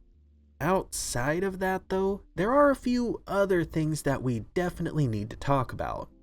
First of all, this one puts on full display how much of a massive hypocrite that Principal Wartz is. In this one, we see him punish Sid with absolutely zero evidence. The same exact injustice that we saw Arnold facing. However, whereas Arnold's quiet strength did nothing but show his innocence, Sid's meltdown absolutely confirms to Principal Wartz that he is the troublemaker that he's been made out to be. People like Principal Wartz are the type to simply hear the way a kid defends himself and just assume that he's the one guilty by default.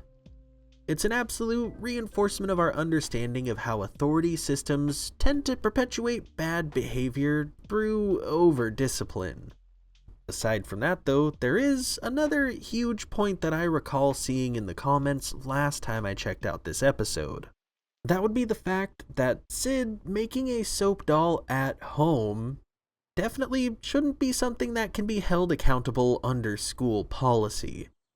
Of course, this is likely a jab at how some schools tend to overreach into students' personal lives. However, it still rings true that it's absolutely unreasonable. The way a student chooses to emotionally process things at home shouldn't be any concern of the school, of course, unless the kid is in danger, obviously.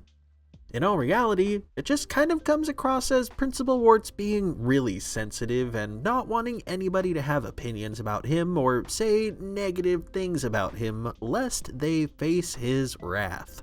Now, one thing to note is that every single Sid episode that we've checked out up to this point has a common theme as it pertains to him. Bag of Money, Monkey Man, Full Moon, and now Sid's Revenge. They all follow the same pattern.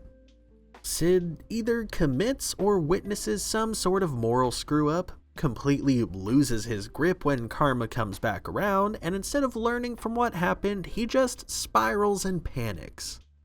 In all reality, it's actually pretty tragic when you zoom in on his character.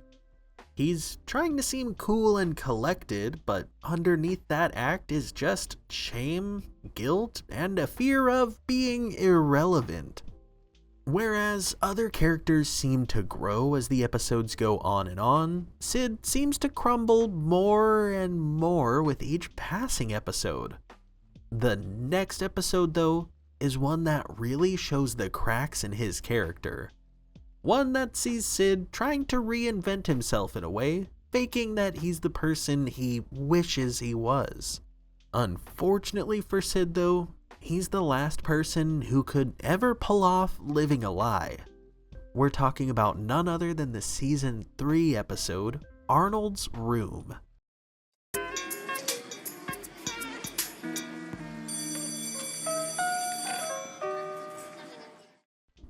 This episode starts out during class at PS 118 in Mr. Simmons' classroom. He tells the students to pick partners for their history project, and we see some pretty expected pairings.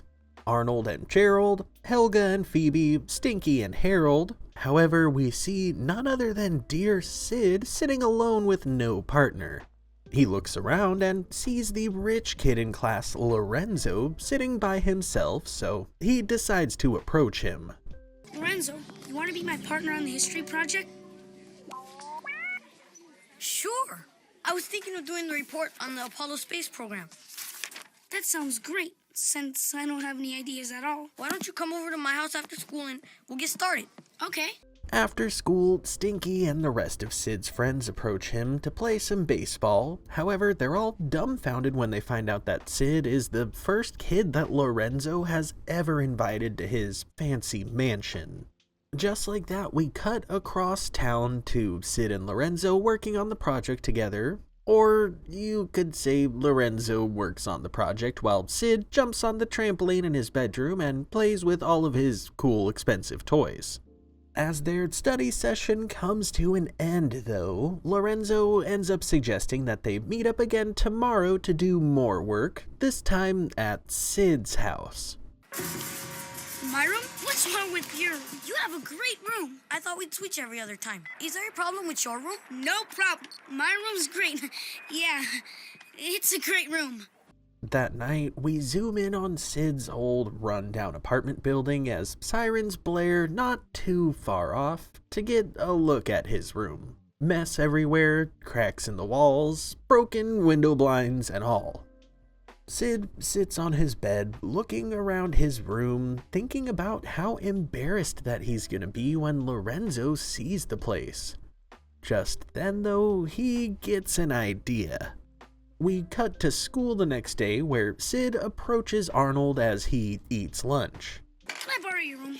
Borrow my room? Just for like 2 hours. Or an hour and a half. Actually, you know what? An hour.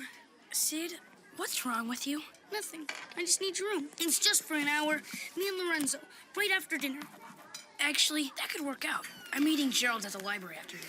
Arnold, you're the greatest. And I'll never ask you for another favor. As school lets out, Sid gives Lorenzo the address and tells him to come by after dinner time. Later on, as the sun begins to set, we see Sid showing up to Arnold's house, shooing him off to the library as quickly as he can so that he can replace all of Arnold's personalized belongings with his own, making the room feel just a little more Sid-like.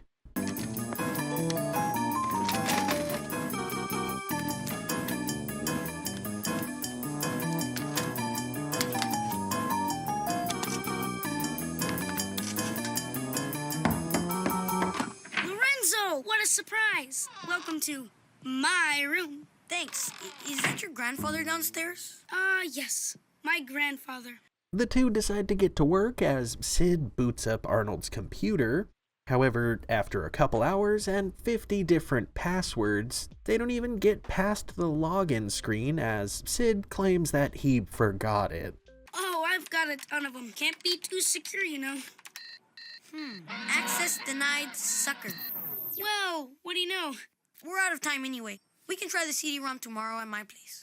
Sid is hyped to be going back to Lorenzo's place tomorrow, and as he leaves, he speed runs taking all of his pictures off the wall and putting Arnold's back. He finishes just in the nick of time and runs out of Arnold's room after not much more than a quick thank you. From there, though, we see Sid and Lorenzo's friendship progress to the point where he's randomly calling Sid from his car phone, asking if he can stop by to hang out for a bit. Naturally, Sid starts to panic, knowing good and well that he hasn't asked Arnold about it yet. However, he doesn't have much other choice considering how deep he's dug himself into this lie. Sid quickly grabs his bag and heads right over to Arnold's house, where he begs Arnold to let him use his room for just an hour. And I swear this is the last time, and then I'll never ask you for another favor as long as I live. Never ever. Bring him up. I'm just doing my homework. I won't bother you guys. No! You're out of the room. That's the plan. I mean, you should go out. Take an hour to clear your head. You've been working too hard. I know. Take in a movie. My treat. Go on. Have popcorn. Shoo! Arnold heads off for the movies as Sid sets things up, and within seconds, Arnold's grandpa's at the door, showing Lorenzo to Arnold's room. Of course, Grandpa Phil is taken back and confused when this kid who he doesn't even know his name is acting like he's his grandpa. He likes to joke. Well, don't mess anything up in this room or the short man will have your head. Who's the short man? Oh, he's referring to an imaginary leprechaun. As the hours pass and the sun starts to set, Sid tries to kick Lorenzo out, knowing he's nearly out of time. However, Lorenzo says that he cleared his entire schedule so that they could finish their project tonight. At that, things start to get odd when Arnold's alarm clock goes off and Arnold himself shows up saying that he forgot something. Give me 1 minute. Hey, Arnold. Ow,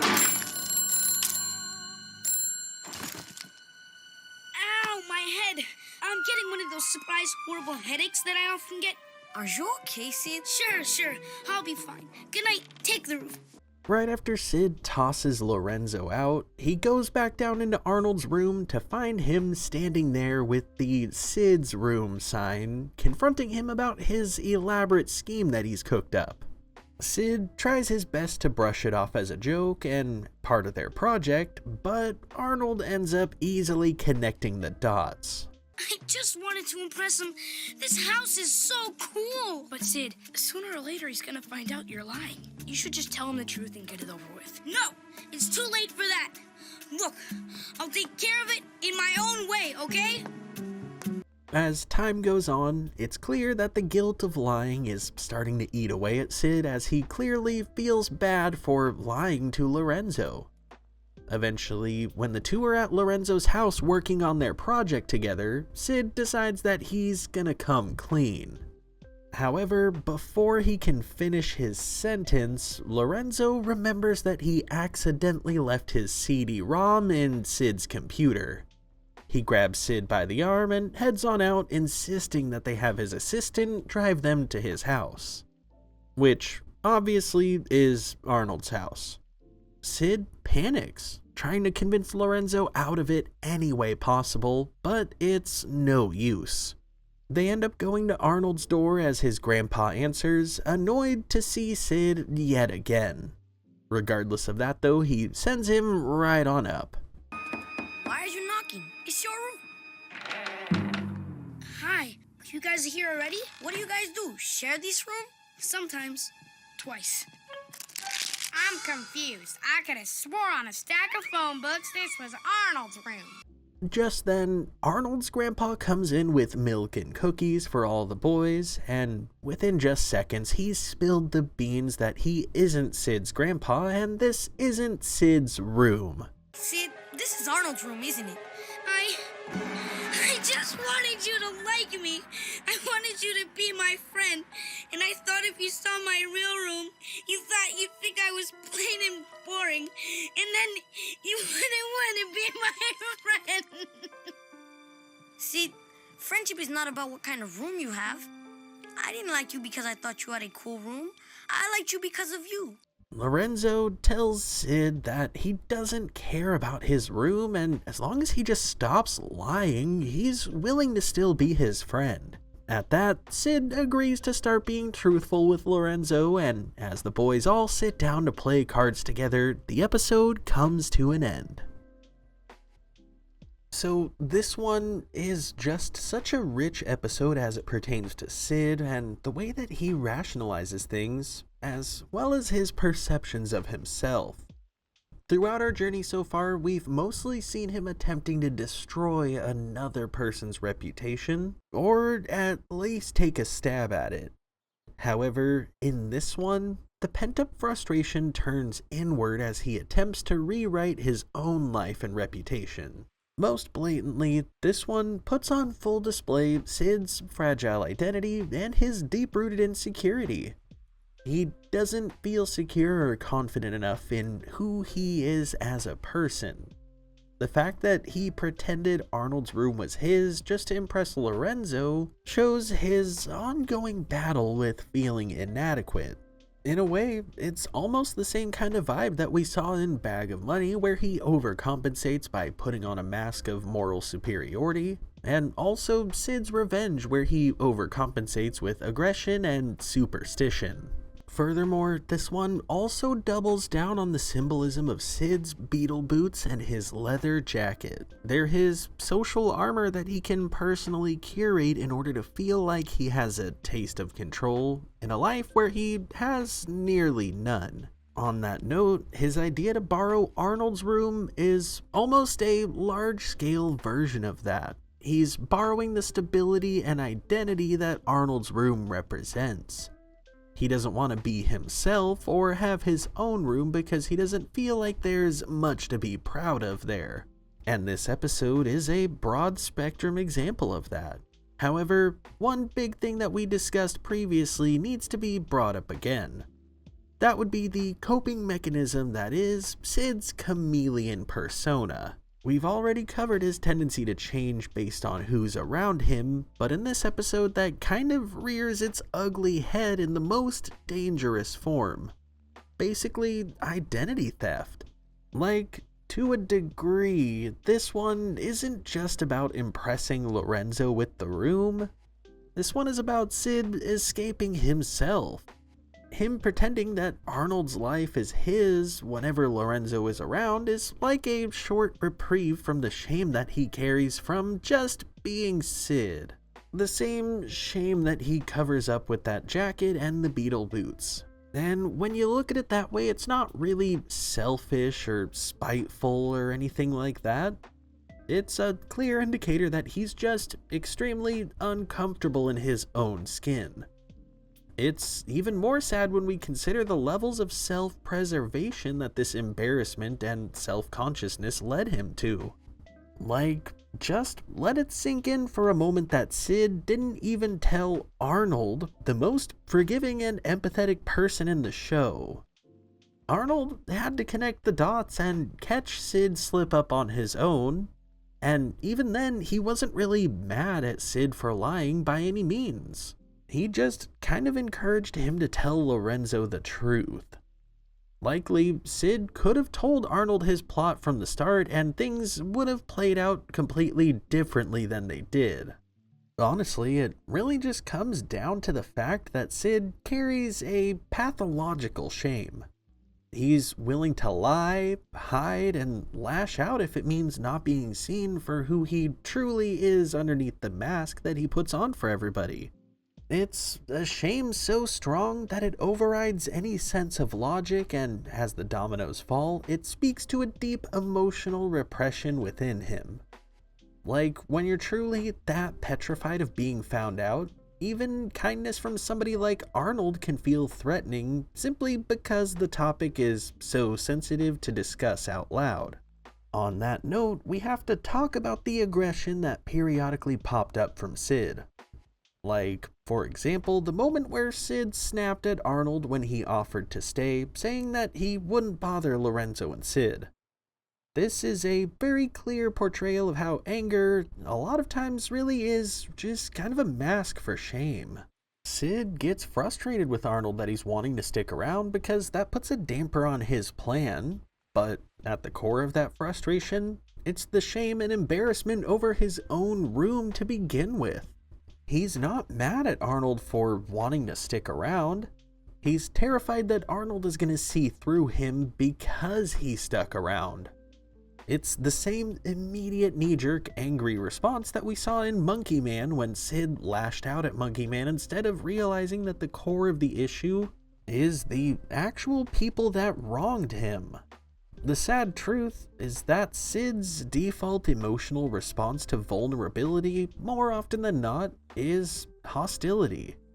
And whether it's a result of that hostile response or not, Sid ends up becoming a reflection of repressed guilt and unresolved feelings. Every episode that we've dug into up to this point has involved some sort of moral wrongdoing, guilt, or denial on Sid's part. Here, though, the guilt that we saw doesn't come after what had happened. It builds progressively as Sid digs deeper and deeper. Like, he's fully flying by the seat of his pants, pretending in real time and fully aware that what he's doing is wrong. However, he just can't help himself. At this point, it's almost like a compulsion. He's without a doubt chasing the illusion of social acceptance. All the while, it's eating him alive from the inside. The saddest part, though, is the fact that Sid ends up exposed. His worst fear came true as his lie collapsed before his very eyes. And it turns out that it's not the end of the world. Lorenzo accepts him and just wants a true, honest friend. However, that acceptance won't fix him. It's just a short break from the spiral until the next episode starts it all over again. If there were anything else we need to discuss as it pertains to the morbid undertones of this episode, it would be the comparison of Sid's apartment to Lorenzo's mansion. For Sid, just interacting with Lorenzo comes with an implied level of socioeconomic pressure, which sadly Lorenzo himself did not establish. We heard it straight from him at the end of this episode. He doesn't care for a second about what Sid's room looks like. He just cares that Sid doesn't lie to him. For Sid, though, it's more of a reflection again of his perception of himself versus the people around him. He sees a rich person and assumes that he has to be like him in order to hang. Furthermore, for Sid, stepping into Arnold's room is like stepping into a fantasy. It's like assuming a life that feels safe and whole. However, his real-life environment is more of a representation of the chaos that exists in his head. It's very messy, unstable, and full of cracks that he is desperately trying to hide. When comparing that to Lorenzo, whose life is orderly, manicured, and very aspirational, it's not surprising that Sid would feel inadequate. Not until he begins accepting his life as it is now and maybe making some steps to improve things will he be able to make progress in his feelings. The true tragedy, though, is the fact that he can't just want that life and make changes to find it. He feels the need to steal it from someone else, because making a way for himself just feels like too big of a bridge to cross. Sadly, he repeatedly corners himself into the same cycle, though it may take different forms. In Bag of Money, Sid projected his paranoia outward, and it took a huge toll on the person that he directed it at. In Monkey Man, he misdirected his frustration with the world to an innocent person. In Full Moon, he folded under moral pressure, allowing Harold to define him until given permission to speak for himself. In Sid's Revenge, we saw him spiral from guilt to full-blown delusion.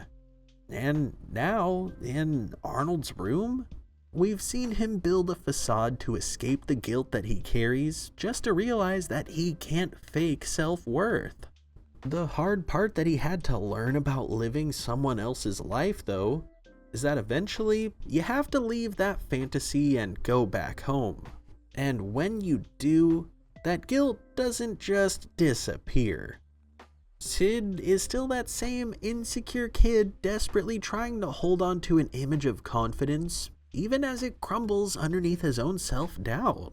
With each and every episode that we check out, it feels like we stumble upon another layer of Sid's repressed mental health issues. His paranoia, as seen in Bag of Money and Sid's Revenge, his moral collapse that we saw in Full Moon, his projection in Monkey Man. By the time we get to Arnold's Room, his anxiety has shifted to take the form of envy as he goes on a hunt for nothing other than validation. The episode that we're about to dive into next, though, is one that truly puts a different and unique spin on things. Because for the first time, we see Sid actively fighting a battle with himself. Of course, we're checking out none other than the Season 5 episode, Sid and Germs.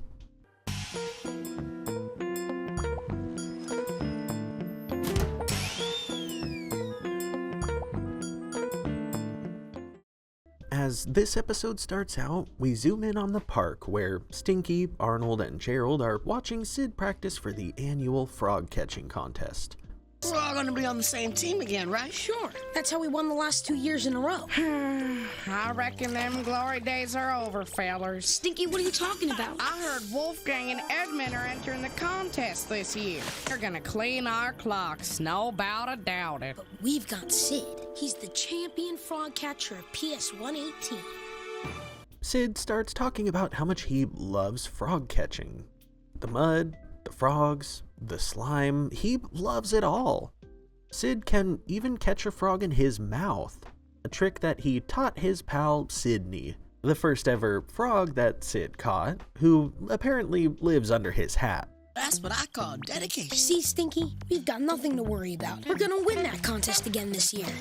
We cut to school the next day where Mr. Simmons is telling his class that instead of their usual science lecture, they're going to be watching a movie called Hygiene Keeps You Healthy. As the movie begins, the narrator comes on the screen talking about how germs and bacteria are everywhere and how the human body is in a constant state of germ warfare. The world around us is also brimming with germs and inhabited by germ-ridden creatures who carry disease. Germs. Germs are everywhere, insidious and breeding. In your home, in your school, on desktops and doorknobs. Next thing you know, we see Sid in the bathroom at school, freaking out as he scrubs his arms. His paranoia escalates as he finds himself unable to touch doorknobs and spraying disinfectant on nearly everything that he comes in contact with. Later on, he even goes to eat his lunch with heavy-duty gloves when he sees Harold across the table bite into his hot dog and cause it to fall out the other end of the bun and right onto the floor. He picks it right up and puts it back on the bun, but before he can take a bite of it, Sid hops across the table and takes it from him, throwing Harold's lunch into the garbage. What'd you do that for? I saved your life, Harold. That sandwich was crawling with germs. I ought to make you eat a fish sandwich. Trust me, Harold. I know what I'm talking about. It's better to stick with safe snacks, like these potato chips. Vacuum packed and hermetically sealed. See? Never been touched by human hands.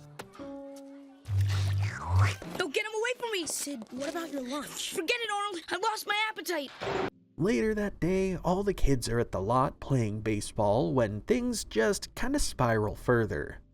Helga spits on the bat to mess with Sid, making him not want to touch it, and he just spirals out of control, dropping out of the game and sprinting home.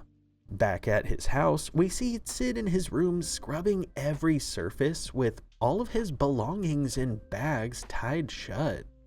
Even his frog Sydney, who he's now terrified to touch. In the morning, Sid heads to school and he walks down the hall in a scuba diving suit, carrying Sydney's terrarium.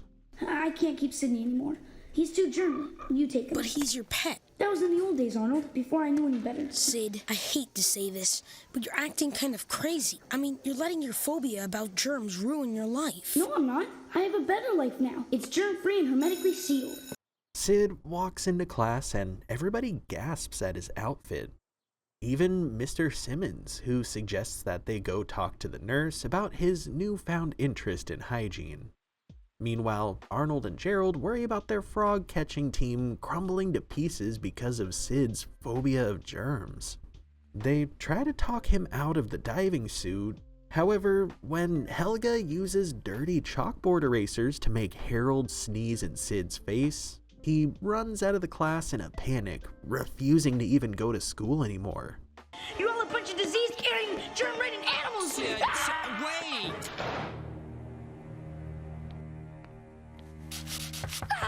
Who is it? It's Arnold. I brought your homework. Sorry, Arnold. You can't come in here. I can't expose myself to any more germs. After putting Sid's schoolwork into a plastic bag at his request, Arnold slides it under the door, asking if he's still going to the frog catching competition tomorrow. At that, Sid admits that he gets the willies just thinking about it, so naturally, he's out. The Sid I know isn't afraid of everything. He loves playing in the mud, and he's the champion frog catcher, PS 118. Where's that Sid? He's gone. He's never coming back. The world is full of germs. You just have to accept it. I mean, you think I like knowing about things like bed bugs? What about all the germs that live in the air ducts? Millions of germs are pouring into your room every second. The world is full of germs, Sid. You can't get rid of all of them. You just have to stop worrying about them, or you'll end up all alone, curled up in a little ball with nothing but germs in your life. Feeling defeated, Arnold walks away, leaving Sid on the ground in his room. As he lays there, he eventually falls asleep, dreaming of cockroaches, germs, and bugs climbing into his room and overtaking every surface until he gets overwhelmed by them. Sydney! Sydney, help me!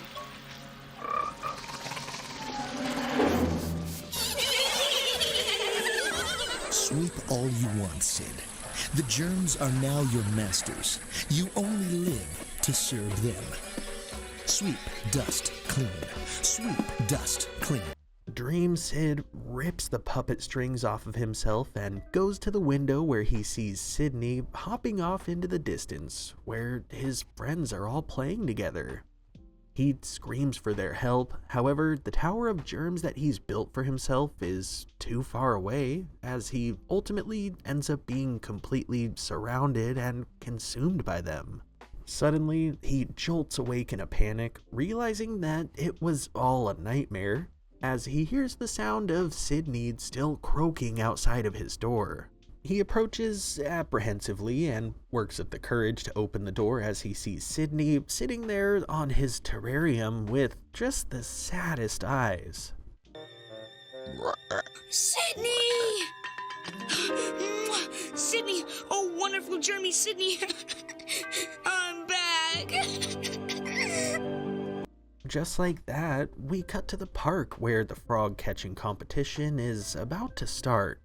Wolfgang and Edmund tease Arnold and his friends, wondering where Sid is. However, Arnold, bursting with confidence, tells them that he'll be here. Just like that, we hear Sid letting out a victory screech as he runs down to join his friends in the frog hunt. He hops into the water, filling their bucket with ease as Wolfgang looks like a fool in the background. We then fast forward to hours later where Sid is sitting around the trophy with his friends at sunset as they all celebrate their mutual win. I still don't get it, Sid. One day you're vacuum packed and hermetically sealed, the next day you're French kissing a frog. Yeah, well, I thought about it, Stinky, and I figured it's better to live with germs instead of giving up all the things I love, like Sydney. While Sid continues to talk to them about germs and how they're just a natural part of our lives, Sydney jumps on Helga, who's walking nearby, causing her to panic and run into the water screaming. And just like that, the episode comes to an end. So this one is kind of a crazy one to work up to because everything that we've seen Sid go through up to this point almost feels like it's building to this in a way. We've seen his mind collapsing under guilt, under paranoia, under pressure. However, in this one, it collapses under the weight of fear. This repressed guilt that Sid carries around, that at one point came across as moral anxiety, morphed into a full-blown hysterical paranoia. It's like things have taken such a toll on him that his brain can no longer separate emotional threats from physical ones. With that being said though, the fear that presented itself goes much deeper than just the face value. The cold truth is that it's not Sid's fault. It's the fault of this documentary that was essentially a piece of fear propaganda being spoon-fed to these poor elementary schoolers. What's meant to be a neutral cautionary warning and hygiene lesson ends up turning into an existential threat due to the whole "they're everywhere, always" tone that they put on. By all means, it makes perfect sense to warn kids about some common sense things, like how you don't lick doorknobs or how important it is to wash your hands, especially after going to the bathroom. However, this video came across like it was trying to say that the germs are coming to get you and give you diseases. There's no consideration to how that could scar some easily impressionable kids or how it could make a hypochondriac panic.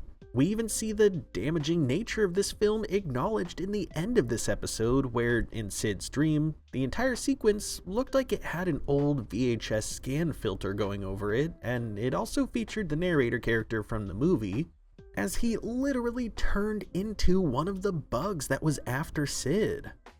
This indicates a very clear metaphor that the film is more a problem than the actual germs that the film is warning of. I mean, this whole aspect in and of itself is a good example of institutional trauma and how a lot of school systems have a tendency to introduce fear and anxiety to kids under the guise of education. Something that Sid's fragile mind is unfortunately not able to process and is very vulnerable to. Another really interesting aspect to consider is how this episode plays into the symbolism of Sid's beetle boots yet again. Of course, a big portion of this episode centered around isolation and Sid spiraling as the effects of his self-imposed quarantine and the thought of germs got to him. His isolation scenes alone are disturbingly accurate depictions of obsessive-compulsive behavior, like how we saw the excessive sanitizing and withdrawal from human contact, among many other things. However, when he was isolated, there was one key detail that really stuck out to me. He locked himself in his room as he donned nothing but his underwear, gloves, face mask, and a surgical cap, as well as one final remnant of his old self: his beetle boots. In a way, they act as his last little tether to his old self and the freedom from his hypochondria. Him going out of his way to still have these on when his fear reached its highest point shows him trying desperately to hold on to at least a shred of his former self. You know as well as I do that those boots are not clean. However, he can't let go of them because they're a physical reminder of who he was before that fear took over. They represent the tiny piece of him left that hasn't yet been erased, which he's holding on to for dear life. One large piece of the puzzle that points to this is the dream sequence in its entirety. We see him in his room, his supposed safe space that he's created for himself, as it becomes his own personal prison. His brain flips the logic of his fear, and his massive tower that he's built to keep out danger suddenly traps danger in with him. Meanwhile, Sydney the Frog represents Sid's innocence and what his life used to be. The life he so easily took for granted because he felt like he wasn't rich enough. The life he lied about because he felt wasn't good enough. The life that he once tried to hide. And in that moment where we see Sid looking through the window and seeing Sydney on the other side, that right there shows Sid's subconscious screaming at him to reconnect with his old self, life, and nature. All of which he's completely exiled from this tower he built for himself. The icing on the cake, so to speak, though, had to be the puppet imagery. The cockroach up above pulling the strings while Sid just cleans and cleans for their amusement because they aren't going anywhere. It's just so sinister when you come to the conclusion that the bugs controlling him are a personification of his intrusive thoughts. Unfortunately, they're not going to be leaving anytime soon, but in the meantime, him letting them dictate his life does nothing but rob him of what little control he already had. Sid getting to the point where he ripped off the strings symbolizes his mind realizing that he's both the victim here and the perpetuator of his own torment. All the while, those roaches watching in the crowd highlight his anxiety in a literal sense. He's constantly feeling watched, judged, and consumed. All the while, his brain is screaming for him to wake up and realize how he's just kind of destroying himself. It's even more mind-boggling when we take into account the core of this and how it circles back to the crux of almost every single episode that we've checked out. The desperate need to control something. In almost every other episode so far, his downfall came from things spiraling out of his control. The bag of money, the mooning, the revenge scheme, the mugging, the lies about his room. At this point, it's almost like he's trying to control the uncontrollable. Sure, in a literal sense, he sprays and disinfects everything in the name of hygiene, but at the core, it's a form of ritualistic reassurance for Sid. It's him trying to spray away the chaos in an always evolving world that he can't catch up with. At the end of the trail, though, the voice of rationality would, as always, end up being Arnold. He is both the moral compass and the logic rock. He gives this calm advice about how germs are just part of life that you either let consume you or you move past and keep living. Which, it's undeniable that this is exactly what Sid needs to hear as far as his own flaws are concerned. His imperfections are natural and completely survivable. Notice though, Sid only truly listens to Arnold's advice after a nightmare. It's a minor detail, however, it absolutely reinforces just how detached that Sid has become from reason or normal empathy. He needs this dream-fueled surreal shock to reset his mindset and overcome this internal battle.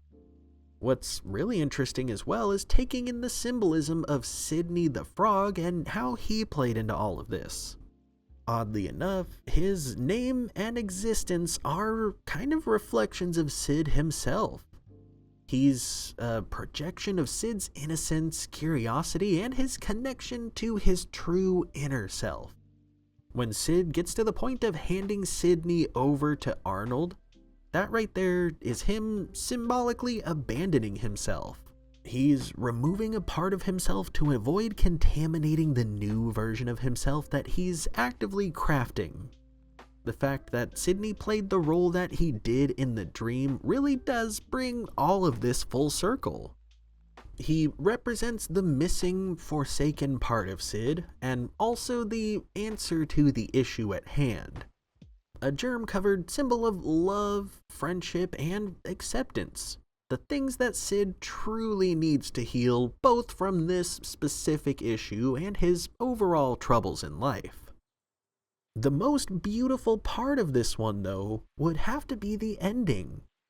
The ending, all things considered, symbolizes a rebirth for Sid. The moment that he charges into the frog catching contest, he reclaims his identity. He rejects fear and rejoins the world, leaving behind the tendencies that were destroying him. Then, of course, when it's all said and done, that beautiful sunset in the background just emphasizes this even further. It's a quiet visual metaphor for Sid's renewed outlook on life, the calm after the storm, and a bit of peace for him to enjoy while things are finally chaos-free for just a moment. At its deepest though, this episode really does showcase one huge aspect of Sid that eats away at him every single day. Sid's real, true enemy is not the germs that he was scared of in this episode. In Sid's revenge, it wasn't the guilt that he carried for what he thought he did to Principal Wartz. In Arnold's room, it wasn't the lie that he tried to weave to make himself feel better. At the end of the day, Sid's real enemy in this episode and all of those is himself.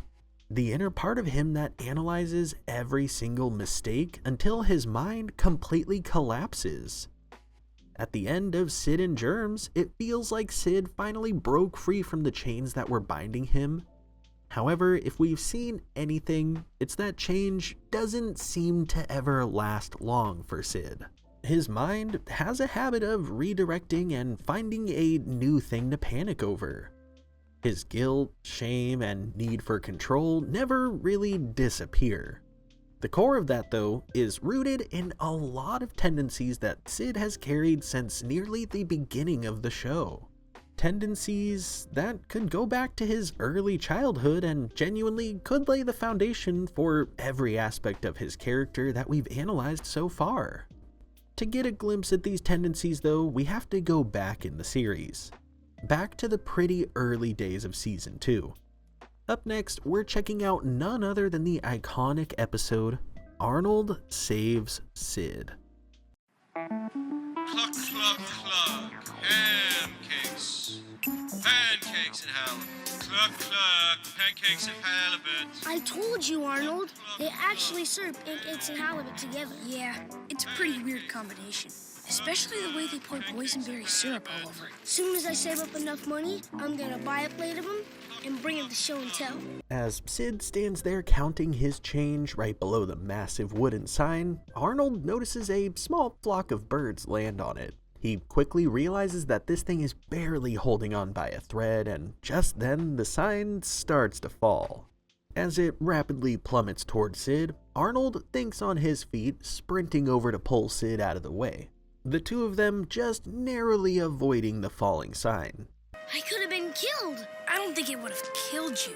Maybe a bump on the head. But it's only cheap plywood. No, Arnold. You saved my life. How can I ever thank you? Sid! Don't worry, Arnold. I'll find the perfect way.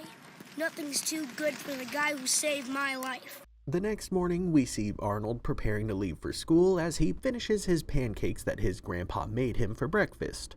He walks right out the door, and immediately he's greeted by Sid, standing there holding a tray of food for him. Arnold tries to talk to him, wondering what he's doing, and Sid explains that he thought about it all night, And he realized that the only way that he could ever repay Arnold for saving his life is by dedicating his own life to making sure that Arnold is always comfortable and taken care of. From now on, Arnold, wherever you go, I go as your faithful and eternally grateful servant and friend. It was no big deal. It's the least I can do. Nothing's too good for the guy who saved my life. Come on now. Here comes the choo-choo train. Choo-choo! Choo-choo! Sid, Good, huh? Things just get more ridiculous from there as Sid follows Arnold onto the bus and demands that Arnold tell him where he prefers to sit. When he says that he usually chooses a window seat, Sid decides to forcefully open one up for Arnold. You're gonna have to move so my friend can sit by the window. You talking to me? Sid, what are you doing? Let me take care of this. That's right, I'm talking to you, Bubba. Now move your can pronto. My friend doesn't like to wait. Sid proceeds to go around all day opening doors for Arnold, feeding him his lunch, and even publicly sobbing his eyes out about how much he appreciates Arnold after simply getting praise from the teacher for answering a question correctly. I'm impressed. Thank you, but I don't deserve credit. No, the credit belongs to my dear friend, Arnold. The guy who saved my life.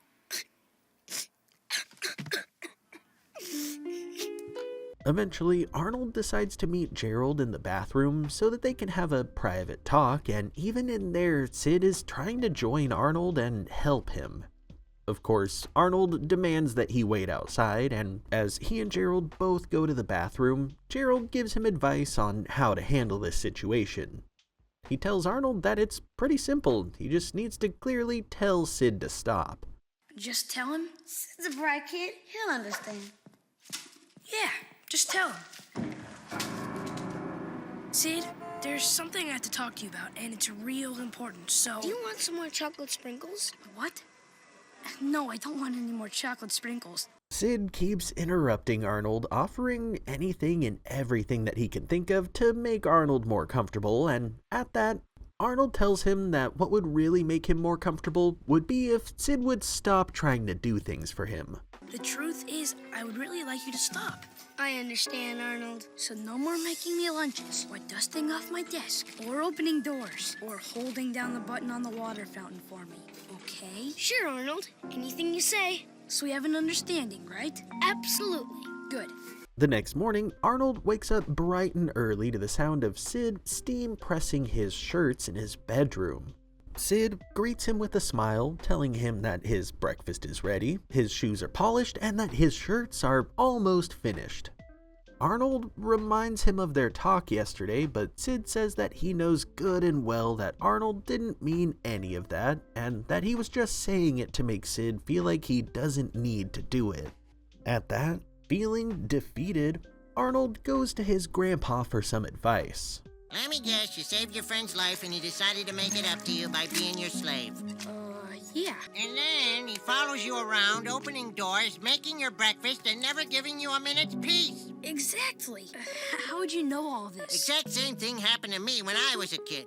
Jimmy Kafka. He was so mad at me we never talked again till high school. So what should I do? Take this mop the floor. See ya. From there, Arnold just decides to give up. He tells Gerald that if Sid wants to follow him around and dedicate his life to him, he's just gonna have to get used to it because there's clearly no getting through to him. The days pass as Arnold struggles to live his daily life as Sid insists that he turn the pages of his book for him, wipe his mouth as he eats, and even cart him around in a rickshaw that he's dubbed the Arnold Mobile. Eventually, Arnold finds himself at the frozen yogurt shop with Sid yet again as the two sit together. This time though, Sid ends up being the one to come clean to Arnold, saying that he really appreciated him doing what he did, but it wasn't that big of a deal and now he feels like Arnold is taking advantage of him. That's exactly what I said to you in the beginning. I think a guy as nice and as smart as you wouldn't take advantage of a friend, but I guess I was wrong. Arnold, our friendship is over. But Sid... Forget it, Arnold. I can't keep helping you, waiting on your every beck and call. I mean, I have a life too, you know. As Arnold walks home, he ends up walking past Mr. Chicken's house of waffles and halibut, which gives him an idea. He runs inside, and all of a sudden we cut to school the next day, where he approaches Sid at lunch, asking if he can sit with him. Naturally, Sid is really rude at first, telling Arnold that he can sit there as long as he doesn't expect him to put mustard on his hot dog. However, he changes his tone pretty quickly when Arnold pulls out a gift certificate to Mr. Chicken's that he bought for Sid as an apology. Arnold, this is very generous. It's not much. I just want you to know that I didn't mean to take advantage of you. No, it was my fault, Arnold. I got carried away. But I'll make it up to you. No, don't! But there is one thing you can do for me, Sid. What's that? Tell me we're even. Okay, we're even. At that, with the two finally even, the episode comes to an end. Okay, now this episode is one that truly carries a heavy weight to it, especially in the context of analyzing it on the heels of everything that we've been through with Sid over these last few hours. The deep truth about this episode is that it acts in a way as kind of the final mutation of Sid's guilt, the final boss that every prior form has worked its way toward. Every episode that we've checked out so far has, in a way, explored Sid's different psychological response to the guilt that he carries. Bag of Money showed it as paranoia. Monkey Man showed the form of projection. Full Moon brought the aspect of submission and silence. Sid's Revenge showed panic. Arnold's Room showed shame. Sid and Germs showed overreaction. All of these aspects, though, merge into one coping mechanism in this episode: codependency. Sid's debt to Arnold, in a way, acts as a symbol of his repressed guilt. Meanwhile, his constant need to serve Arnold, while it is literally gratitude at first, is also a form of self-punishment. He can't accept grace, so instead he converts it to unwanted servitude, completely losing himself along the way. Like, throughout this whole series, Sid's personality has always been purely reactive. He's defining who he is as a person by the company that he's sharing at the time, or what's happening around him. That ultimately is an unavoidable recipe for instability, however, as we saw in this episode. I mean, in this one, the tendency got to the point where instead of being Sid, he straight up turned himself into an extension of Arnold in a way, purely existing for Arnold's comfort. His entire identity and how he behaves end up being dictated by what he thinks that Arnold wants. Honestly, it's heartbreaking when we also consider how similar this is to the behaviors that we saw in past episodes. Sid has this truly destructive habit of trying to put on new identities that are genuinely bad for him as a human. We saw him completely lying about who he is in an effort to please Lorenzo back in Arnold's room. We saw him transform into a germophobic recluse in Sid and Germs. This time though, instead of hiding behind a mask, it's almost as if he completely erases Sid and instead builds himself completely as Arnold's servant. The most chilling part of all, though, is the fact that for Sid, this guilt-driven servitude to Arnold is a twisted way of self-soothing as well. His compulsion to repay Arnold is really just another manifestation of his lifelong struggle for control. I mean, when we watched him accuse Arnold of stealing back in the episode Bag of Money, it was because Sid couldn't handle the weight of uncertainty, and the only way that he felt like he could have a sense of control was having someone to pin that theft on. However, in this episode, Sid being faced with the weight of having been saved by someone, he clings to the only thing that he can control: his servitude to Arnold.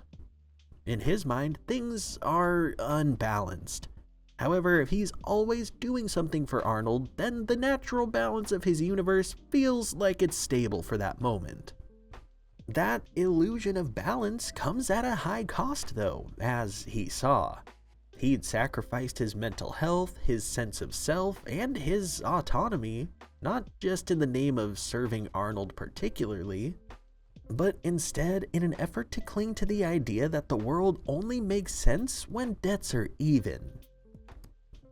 On that note, this one almost feels like a perfect inversion of Bag of Money to a degree. In that episode, Sid wrongfully punished Arnold out of his own guilt. Meanwhile, in Arnold Saves Sid, Sid wrongfully showers Arnold with non-stop reward and praise out of that same core guilt. At the heart of it all, Sid's inability to tolerate imbalance is the big thing to blame. Whether he's projecting blame or gratitude, he's still trying to rewrite the narrative and dictate reality so that everything adds up neatly in his head. I mean, from the start, that obsessive need to be even has haunted him. It's like a moral fixation rather than a reliable moral compass, in the sense that he doesn't really care what's right and what's wrong. He only seems to care about what he sees as even. The thing is, as it pertains to Sid, not being even with him is almost like a curse to anybody who's misfortunate enough to end up on the receiving end. His relationships seem to completely spiral anytime a perceived debt is involved. Whether it's his principal being cursed with the soap doll for wrongfully giving him detention, or Arnold being accused of theft for accidentally losing their bag of money, Sid seems to treat every single human interaction as a karmic ledger. It's like this eternal math problem that he's constantly working on in his head, always looming over him and anyone that he feels the need to put into the variables and try to solve for. What's really sad too is the fact that for Sid, evenness doesn't even equate to peace. It's like a form of desperate survival for him in a world that just feels like it's endlessly unfair towards him. When things aren't balanced, his psyche completely self-destructs under the weight of any consequence that he could possibly imagine. The true irony, however, comes in the form of the final scene, when Sid finally accepts that he and Arnold are even. Like, it plays as a resolution for this episode specifically, but it kind of comes across hollow. Especially considering that Sid's resolution here didn't come from personal growth by any means. It came from being given a gift. We all know that he hasn't learned much about forgiveness, especially forgiving himself. He's just checked the boxes in his mind that tell him the moral math checks out, and now the whole equation is just gonna reset. Sadly, this is the crux of his story arc. He never grows healthier or evolves as a person. He just claims his temporary peace and starts the cycle all over again.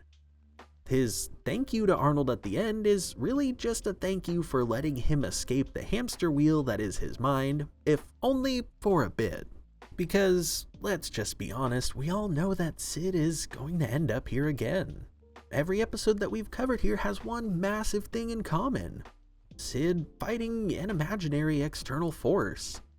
Germs, karma, embarrassment, among many others. However, it's truly clear by this point that the real conflict here has always been Sid versus Sid. He's an anxious kid. He's trapped in these cycles that he's put himself in, and he's constantly struggling to make sense of emotions that no one has ever really helped him understand. It's even more depressing to reflect on all of these past episodes and realize that Arnold is the one person who could have taught Sid some peace. Arnold is calm, understanding, empathetic, sympathetic, and emotionally literate.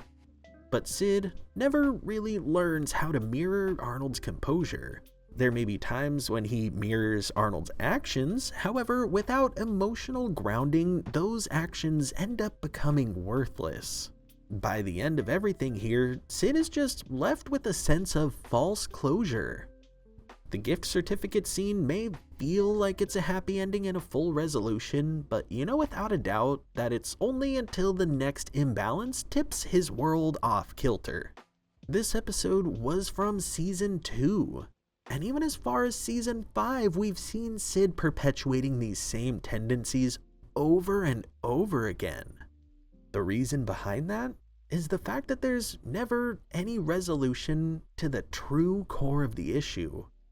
His sense of worth is still conditional, still dependent on the equation that he carries in his head to balance his version of morals, rather than a genuine sense of self-acceptance. The pattern that we've been shown time and time again indicates that Sid's struggle will never really be over. It's just gonna lay dormant until it's triggered again.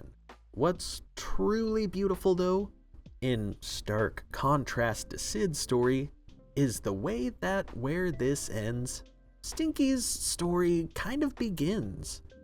Because if Sid's crisis is completely about internal guilt, then Stinky's is about identity.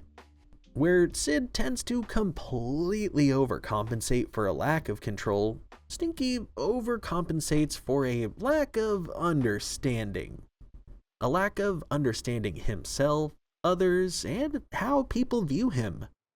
Sid's inner struggle is chaotic and self-inflicted. However, Stinky's is vastly different from that. Just like Sid though, he's caught in a loop. Not out of guilt though, instead out of longing. Both of these boys are trying to find balance in who they are as people, but where Sid defines his worth through debt and moral balance, Stinky defines it through recognition and belonging. With that being said, the most interesting part about shifting the spotlight here is the fact that it doesn't really have to shift very far. It simply moves from one kind of lost kid to another. From one kid obsessed with being even to one who just kind of wants to be seen. To start things off, as far as Stinky goes, we're gonna dive into an episode that's way deeper than any of us ever realized. One that comes with almost more buried and hidden context than context given at face value. We're diving into none other than the season 2 episode, Helga's Boyfriend.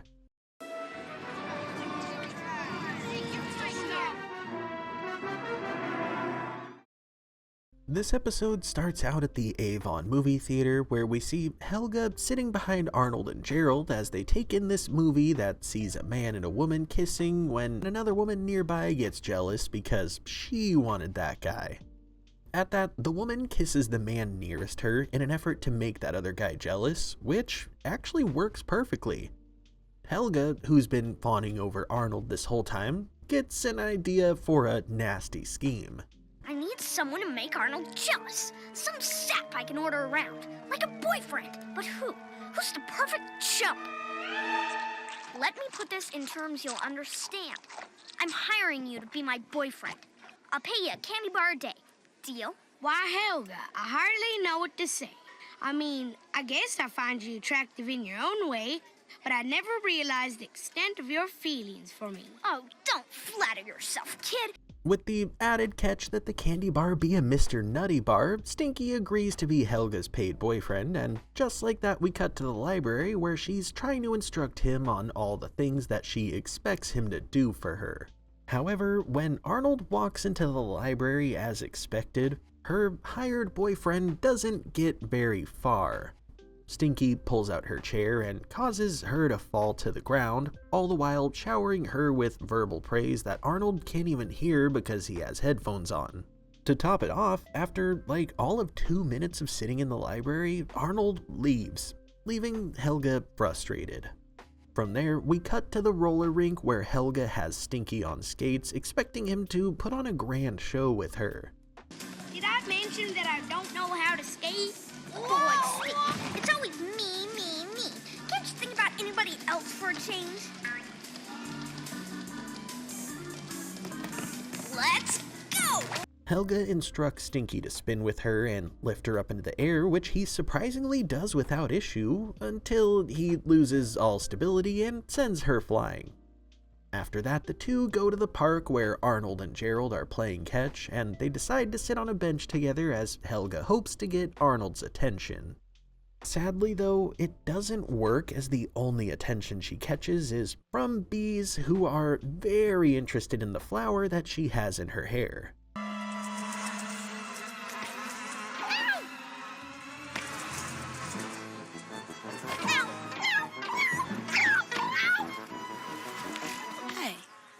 Helga? Uh-huh. Across town, Helga and Stinky walk out of the urgent care clinic. Helga is covered in bandages from her injuries as she tells Stinky that this isn't working out and that he's fired. He tries to pipe up, seemingly wanting another chance, but she brushes him off and walks off without so much as a second thought. I feel strangely wistful, and I don't know why. Stinky, why don't you come out of your room right now and have a nice cheese sandwich? I can't, Dad. I'm too forlorn, melancholy, and wistful. Well, okay, I understand. Can I have the cheese sandwich? The next day at school, Stinky sits on the swings at recess, sobbing his eyes out. Arnold approaches him, asking if he's okay, and at first, Stinky says that he's just dandy. But seconds later, he completely breaks down, saying that he's heartbroken over a girl. I'm crazy in love with her. I'm just crazy in love. This really bites. Gee, Stinky, that's too bad.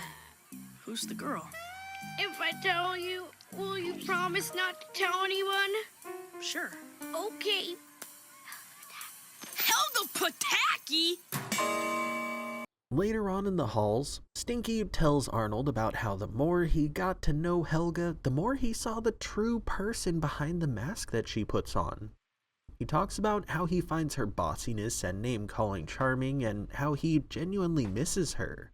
Arnold says that he should just talk to her. However, Stinky is terrified that Helga still hates him.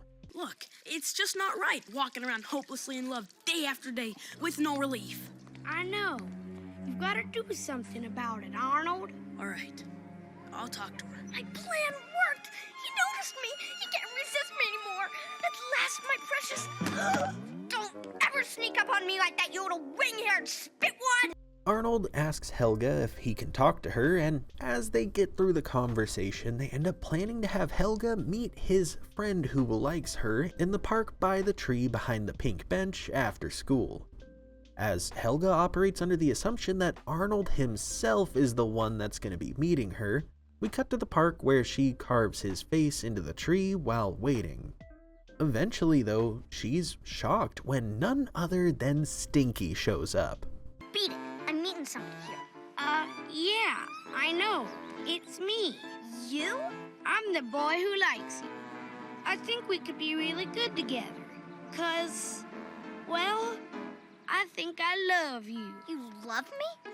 You love me? That is so weird. It's pathetic. Stinky pleads with Helga, telling her that she's the only girl for him. However, she says that it's never going to work. When he asks why though, she says that it's because she's Helga and he's Stinky. And just like that, she storms off. Arnold walks up, telling Stinky that he's sorry and that he gave it his best shot. He says the best thing to do now is to just forget about her and move on. You know, go on with your life. Yeah, I reckon you're right. Listen, Stinky, there are a lot of other fish in the sea, if you catch my drift. I don't follow you, Arnold. Remember, I'm a simple boy and you're talking in riddles. At that, we cut to some time later when we see Helga walking into a movie theater when she spies none other than Stinky sitting up front. She lets out a big ridiculous sigh and decides to approach him, and this happens. You again? Stinky, how many times do I have to tell you? I have no interest in you. You're nothing to me. Nothing but a worm or a little toad. Quit following me around. But Helga... I mean, you can't forget me. But Helga... Okay, I give up. Maybe I'm going soft, but I just can't stand to see you begging anymore. As Helga says that she'll let Stinky sit with her, but only because he's so pitiful, Stinky's real date walks up. Pardon me, ma'am. I don't mean to be impolite, but I believe you're in my seat. Huh? Who's the skirt? That's what I've been trying to tell you, Helga. I realized my feelings for you were immature and misguided. Sure is pitiful to keep after someone who has no romantic interest in you. That'd be a sad and sorry state of affairs, you know? And then I met Gloria. Stinky explains how they met a few days ago at the drinking fountain and were immediately smitten. And at that, Helga gets out of Gloria's spot, face planting on the way out and making a fool out of herself. She walks away, sadly, and finds a different seat, ironically struggling to process the fact that Stinky is now fixated on somebody other than her. However, that struggle doesn't last more than a few seconds when she realizes that Arnold is sitting right in front of her. And just like that, the episode comes to an end. So one really important thing that I'd like for us to keep in mind as it pertains to this episode is the episode Helga on the Couch. Specifically, as we dissected it in my Dark Side of Hey Arnold video about Helga. That one episode showed us more about Helga's background than we had ever seen before, showing how desperately that she wants to be seen and heard by her parents. How she always felt like she lived in the shadow of her sister as she was being neglected by her alcoholic mother and workaholic father. In Helga's boyfriend though, which was a whole 2 seasons before that, her and Stinky getting close to each other almost makes so much sense. Because he's the boy who isn't seen for who he really is. At school, he's given all sorts of labels and never given credit for the moments he has that are actually really smart, because everybody clings to his simple nature. He wants to be heard by his peers, whereas Helga wants to be heard at home by her parents. It really drives the point of this episode further when we realize that Stinky is almost a complete opposite to Helga, yet they share very similar emotional DNA in a way. Her story in the show is about being unseen in a world that completely misunderstands her intelligence, sensitivity, and her need for validation that she's terrified to ask for. Stinky's story, on the other hand, though, is almost the exact opposite. It's about being seen at face value and never being looked at for anything further than that. Everyone who lays one eye on Stinky thinks that they already know exactly what kind of person that he is due to how he talks and carries himself. So they never really attempt to dig any deeper. The sad truth is that both Helga and Stinky crave a sense of affirmation and acknowledgement that goes a lot further than their typical cartoon stereotypes. The really insane thing to take in as it pertains to this one is the fact that it showed so much general intelligence and emotional intelligence on Stinky's part. He's full of feelings that he is actively processing, as well as an impressive vernacular to express those feelings. Later in the series, and you'll definitely see this throughout the rest of this video, it feels like Stinky stayed a lot more plain in his wording, especially in comparison to episodes like this one. In a way, it almost comes across as him being selective with where that intelligence comes out, in a similar way to how Helga is selective with where she lets her soft side out. On that note though, along with that comes the implication that whereas Helga hides her vulnerability with hostility, Stinky could be hiding his quiet awareness and heightened emotional intelligence behind simplicity. In a way, it's like they individually sport 2 different kinds of disguises. For Helga, it's one that lets her true nature be invisible because she pushes everyone away in hostility.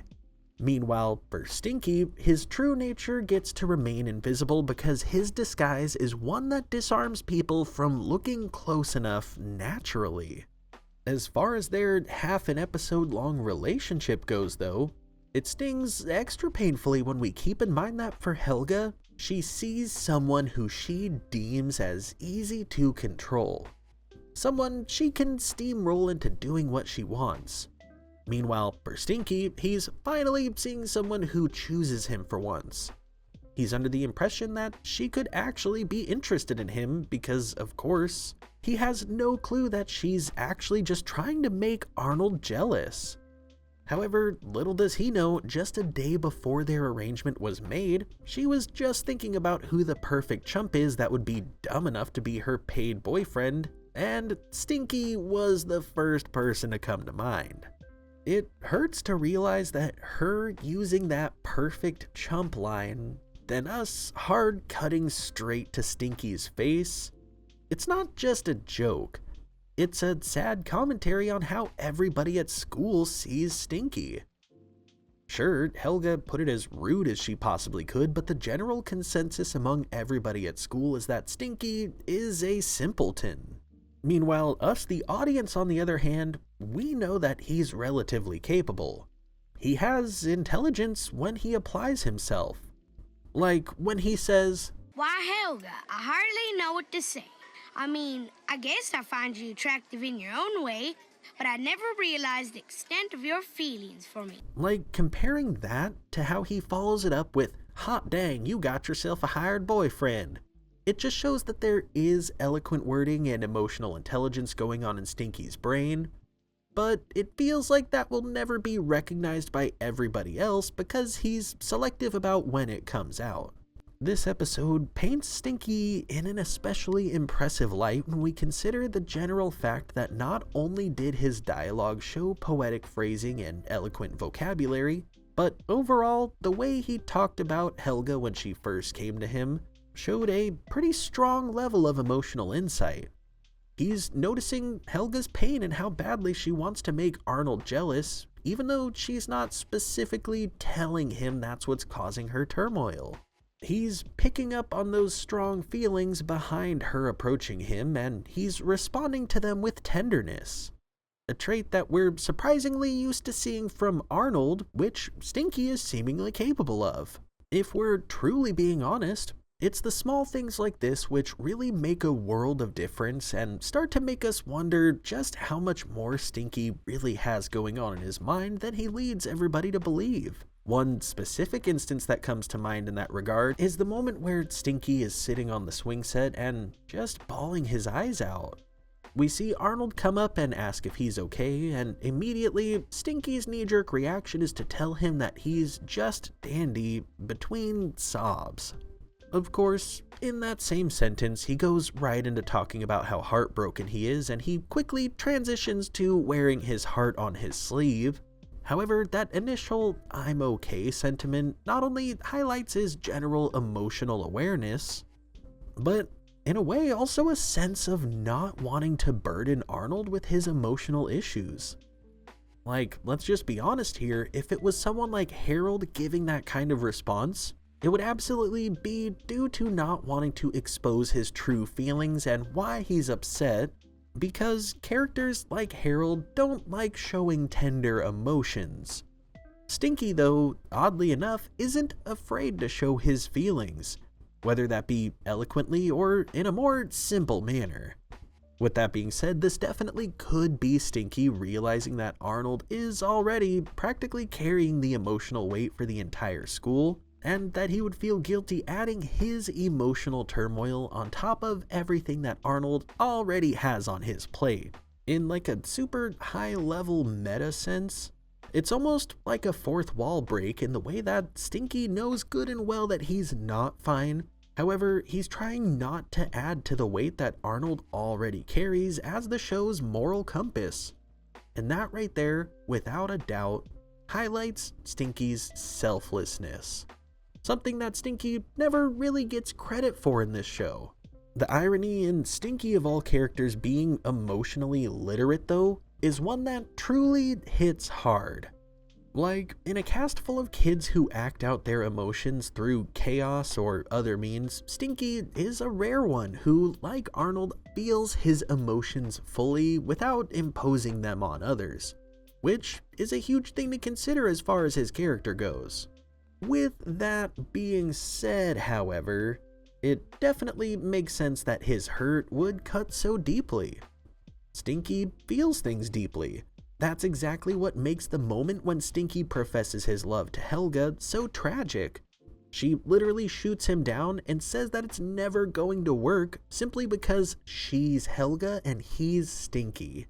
Like, by all means, it's okay for it to never work, but she could have at least said it was simply because she didn't feel that way about him.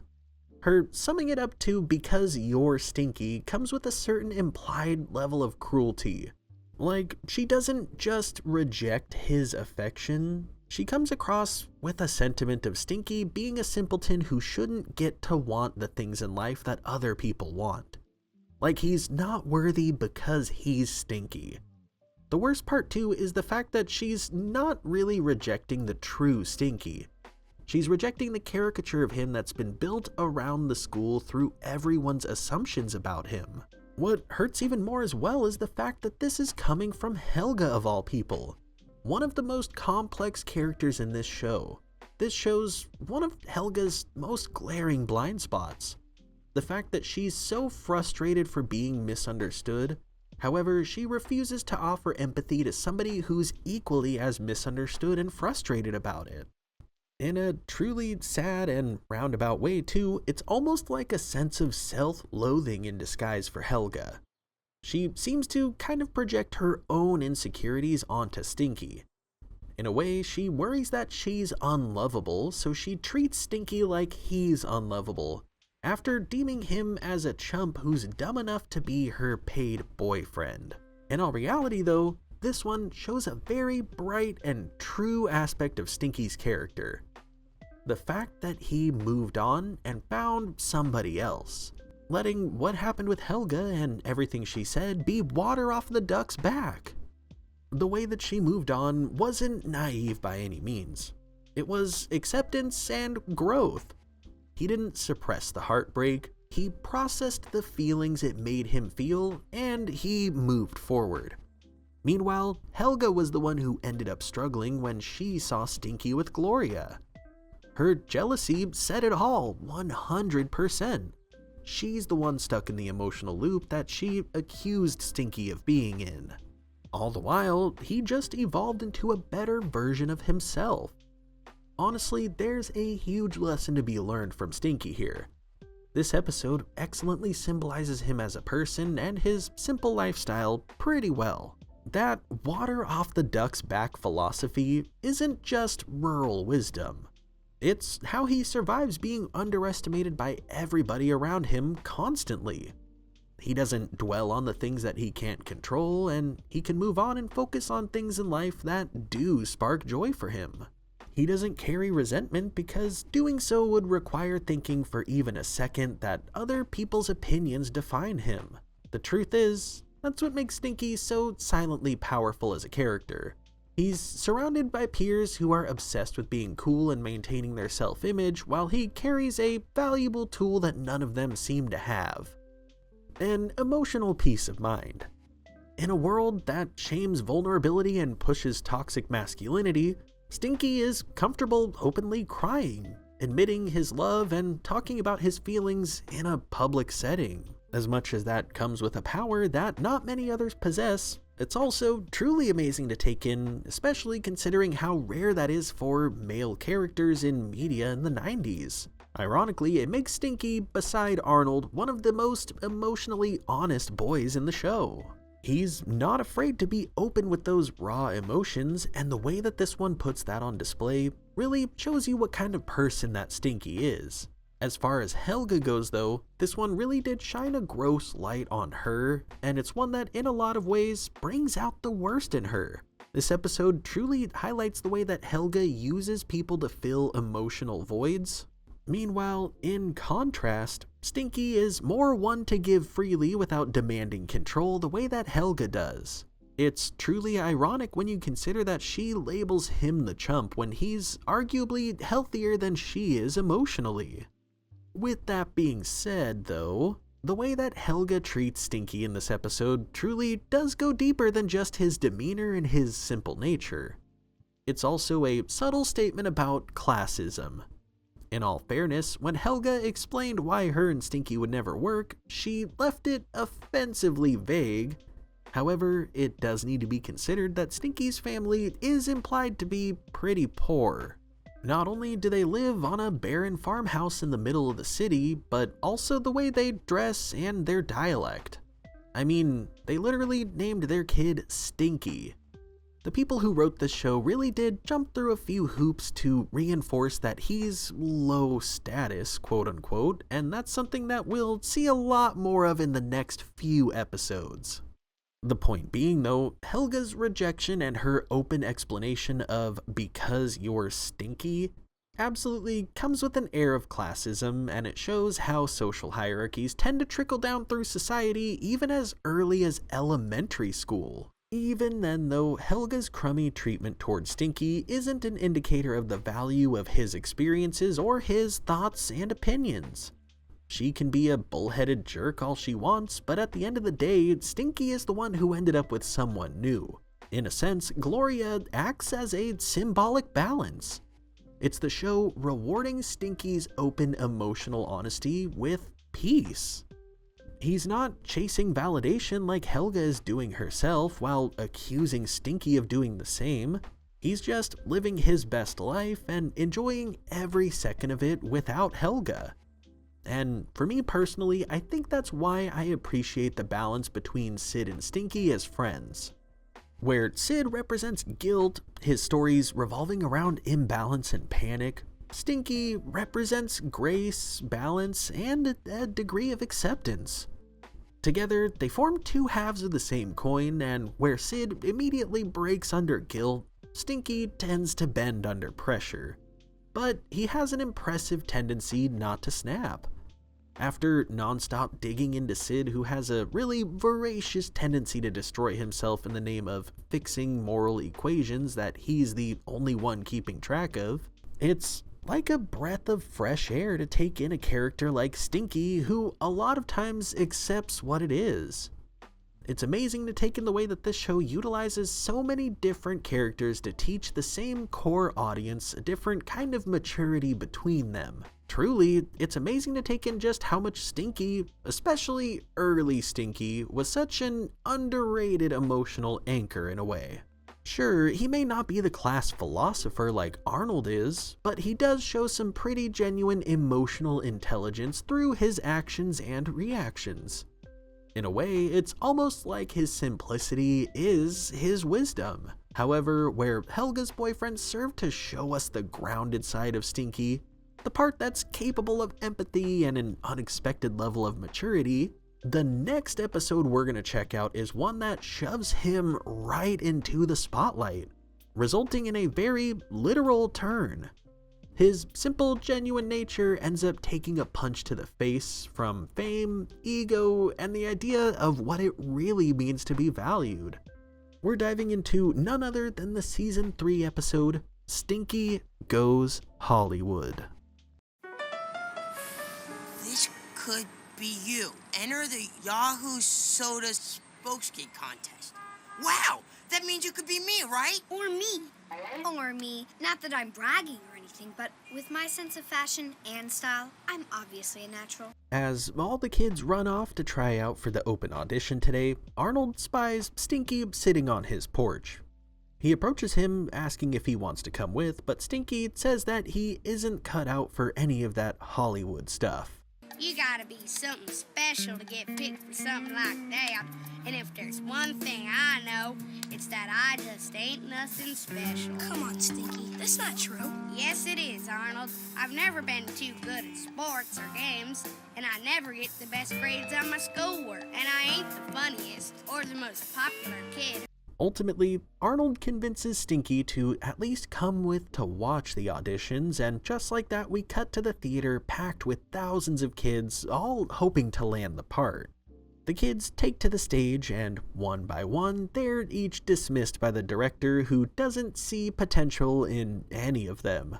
Yahoo Soda. Just drink it. Next. Yahoo Soda. What is it again? Number 248.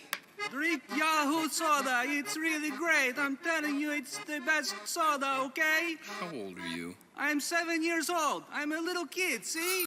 The director starts to lose hope. That is, until he lays eyes on Stinky, noting that he hasn't auditioned yet. Though Stinky denies the offer and all of his friends say he doesn't have a snowball's chance to get this part, the director still insists that Stinky get on stage. Yahoo Soda. Just drink it. Say that again? Yahoo Soda. Just drink it. That's it. People, we found our new Yahoo Soda Spokeskid.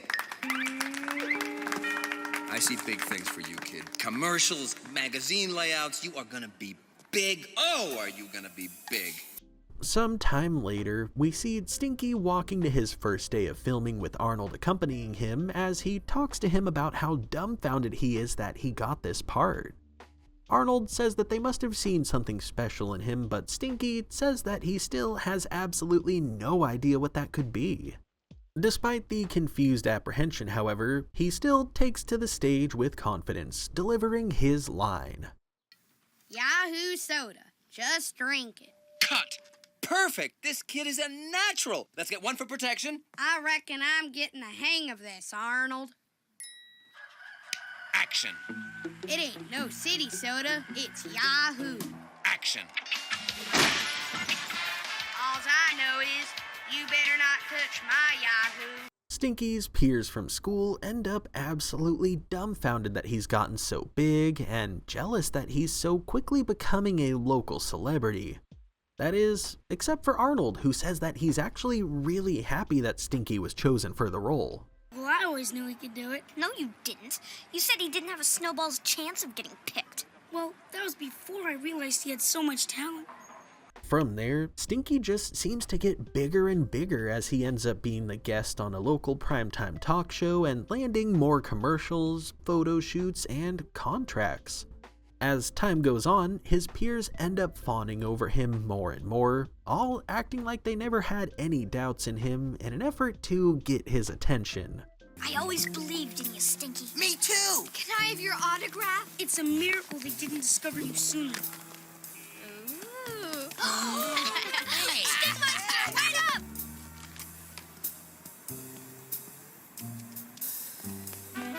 Hey, Stinky, wanna go to the arcade? Love to, Arnold, but I ain't got the time. Just then, a limousine pulls up to pick up Stinky, and he tells Arnold that he should stop by the studio around 5 to see him. Later on, Arnold arrives at Snee-Oosh Studios, which is kind of a tongue-in-cheek gag, as Snee-Oosh is the creator of Hey Arnold, Craig Bartlett's production company that he founded, which makes the show. On top of that, the actual lot itself seems to be a nod to the iconic Warner Brothers studio, with the water tower, which just so happens to be directly above a studio with a cartoon pig on it, likely a tribute to Porky Pig. As Stinky shows Arnold around the studio lot, Arnold compliments him, saying that he's getting pretty good at this. I wasn't real sure at first, but now I reckon I've turned into a pretty good actor. They like me, Arnold. They really like me. I finally found the one thing I'm really good at. The one thing that makes me special. It ain't every kid who's a good actor, so I guess that makes me special at something, don't it? I guess it does. Sadly though, this positive feeling doesn't last too long, as moments later, Arnold and Stinky hear the director on the other side of a curtain talking to someone about how they were tasked with finding the dopiest sounding kid that they could, and that Stinky set the bar far lower than they ever could have expected. I mean, even his name is dopey. Stinky Peterson? Stinky. So I'm a big joke, huh? Maybe it's just a misunderstanding or something. The only one with a misunderstanding is me, Arnold. I guess I'm not special after all. Stinky, wait. It's hilarious. A quote-unquote yahoo selling Yahoo. We're gonna make a fortune off him. Stinky walks down the road, melancholy, thinking about the position that he's been put in. Eventually, he makes the decision of what he has to do, and just like that, we cut to later that night where the director and his assistant are at Stinky's house to get him to sign the contract to make him their long-term spokesperson. However, Stinky sits there with his arms crossed, refusing to sign it, not allowing them to make a fool out of him. Y'all can find yourselves another fool. But you have to sign the contract. You're the Yahoo Soda Kid. This deal is worth $1 million in commercials and public appearances. Nothing doing. Please, Stinky, sign the papers. It's $1 million. No deal. It's hopeless. The director leaves in tears as Stinky's friends watch from outside his window, talking about how dumb he is for turning down this $1 million offer. I always knew he'd never make it to the big time.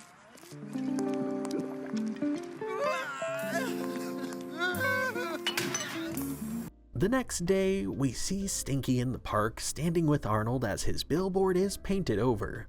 Arnold offers him some sympathy, saying that he's sorry for how things turned out. He even tells Stinky that he shouldn't give up hope, saying that someday he's definitely gonna figure out what it is that makes him feel special. Oh, but I am special, Arnold. I turned down $1 million contract just so I could hang on to something more important. What's that, Stinky? My pride, Arnold. Lots of people got pride, but I got $1 million worth. And the way I figure it, that makes me special.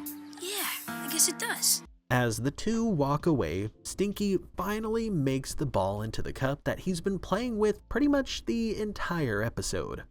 Hopeful for a bright future ahead of him, Stinky ponders what he might be when he grows up as he walks with Arnold, and just like that, the episode comes to an end. So this one truly is an episode that I can say without a doubt I never really realized was as deep as it is. Like, this was always just the silly episode where Stinky became a big shot to me. However, looking back on it now, this one is, without a doubt, one that implanted a huge subconscious message in all of us as kids. I mean, from the beginning, this one shows Stinky defining himself through comparison to his peers. When he sits on his porch telling Arnold that he isn't going to audition, he's not saying, "I'm not special." He's saying, "I'm not as special as them," while he watches the rest of his peers run off to the audition. When we peer at things under that lens, it becomes clear that Stinky is carrying a really sad reality at all times. His self-doubt that we see here doesn't come from a place of envy or a bruised ego. It comes directly from an almost too humble worldview. Like the simple opening visual of him sitting on his porch alone, struggling with a simple ball and a cup toy, really does say everything. Him sitting there failing at something as tiny as that, it's kind of symbolic of how his self-worth has completely deteriorated from all of these small comparisons to his peers. He's not failing at anything grand, but each and every small failure adds to the weight that he carries, just like every tiny comparison does. Of course, the collective dragging of Stinky that we see from his friends really just deepens the pain caused by these small comparisons. Like, they've all essentially taught him that he's not special through how they treat him, and at this point, he's internalized the way that they view him as truth. One big piece of the puzzle that makes a big difference, however, is Arnold. In the beginning, Arnold encouraged Stinky, saying that he was special, which was this episode's first glimpse of like real healthy affirmation. From there, Stinky ends up getting the role that everybody else wanted, with the director telling him that he's perfect. Even with those affirmations though, Stinky still struggles to believe it. Even on his first day of filming, he's talking about how he doesn't know what they see in him that's so special. Stinky's inability to trust either praise is really telling. Even though he's being told that he's the one, his instincts tell him to doubt it. However, regardless of that, he doesn't let the doubt stop him. He'd still got up there and auditioned, and he'd still showed up for filming regardless of his initial apprehension. With that in mind though, this is also a testament to the importance of trusting your gut. That feeling that Stinky was getting was likely him subconsciously realizing that something was off. However, he didn't act on it or recognize that gut feeling. Along the way, sadly, Stinky's story becomes one about misplaced trust. Once he believed what they were saying and started relying on that affirmation to fuel his belief in himself, the director completely rips Stinky's confidence and belief in himself to shreds. It genuinely is so cosmically sad that Stinky struggled with feeling like he wasn't good at anything and that he wasn't anything special at all. Just to be found by this director and launched into stardom with all of his peers adoring him now. But when he's on top of the world finally, he realizes that all of this is a lie and that he's the punchline in a joke that he didn't even know was being told. The first people to ever see like a monetary value in Stinky are only doing so because they think he's an idiot. It's just so cunning and disgusting that they would treat anybody this way, let alone a child. I mean, finally, this poor kid has his peers thinking more of him. They stop thinking of him as the untalented simpleton, and he's adored by everyone. However, it's only due to the lie that they've all been sold, even Stinky. And the thing is, it's absolutely morbid to consider just how deep that this could affect a kid like Stinky. The fact that the affection he's always craved was given to him, only to be revealed as hollow. It's absolutely gut-wrenching to take in the stark contrast between Stinky's genuine sincerity and the mocking laughter of the Yahoo Soda director.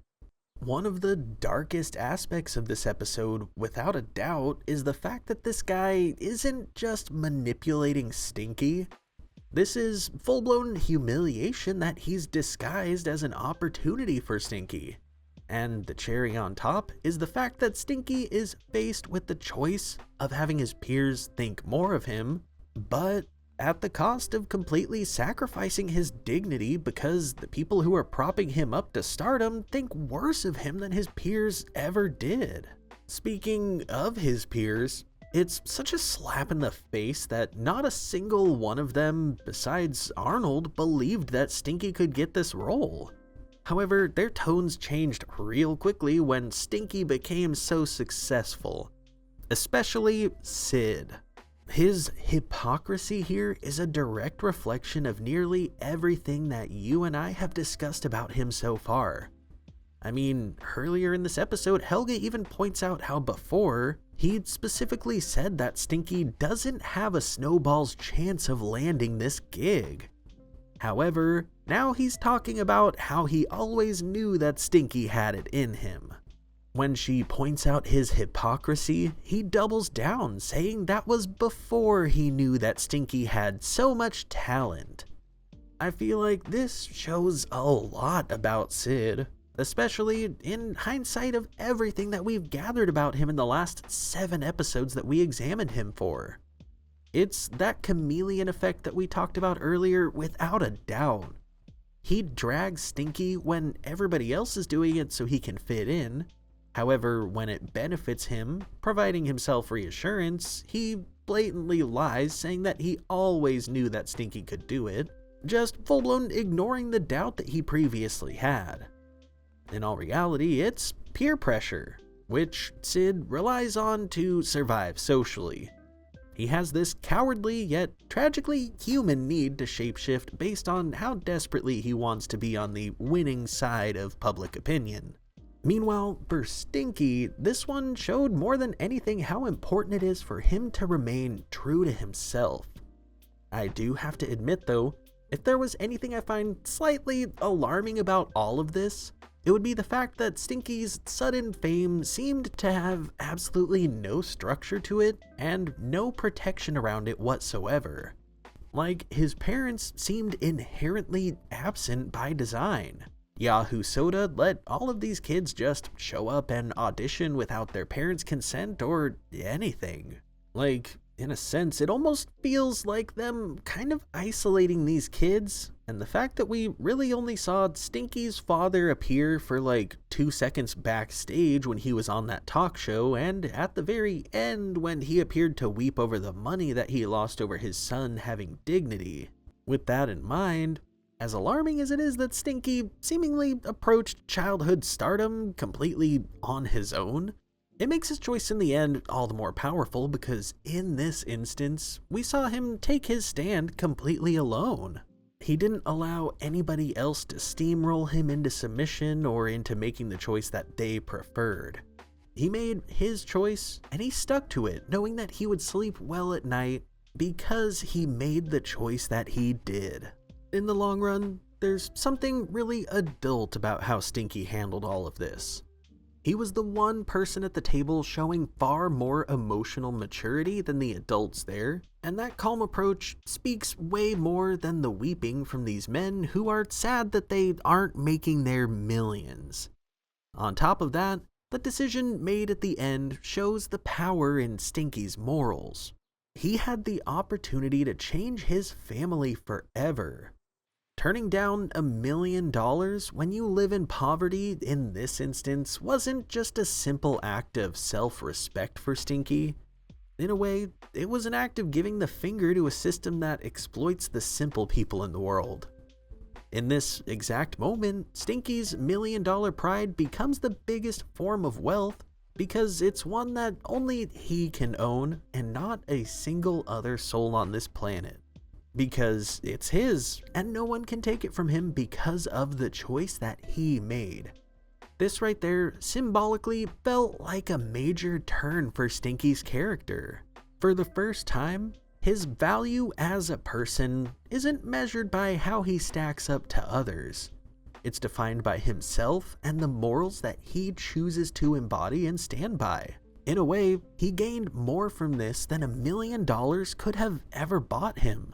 He came to the conclusion that his worth isn't dependent upon what anybody else thinks of him as long as he thinks that he's special. With that freshly in our minds, the ending hits so much harder. Specifically, the moment where Harold tosses the Yahoo soda bottle into the garbage can immediately after mocking Stinky.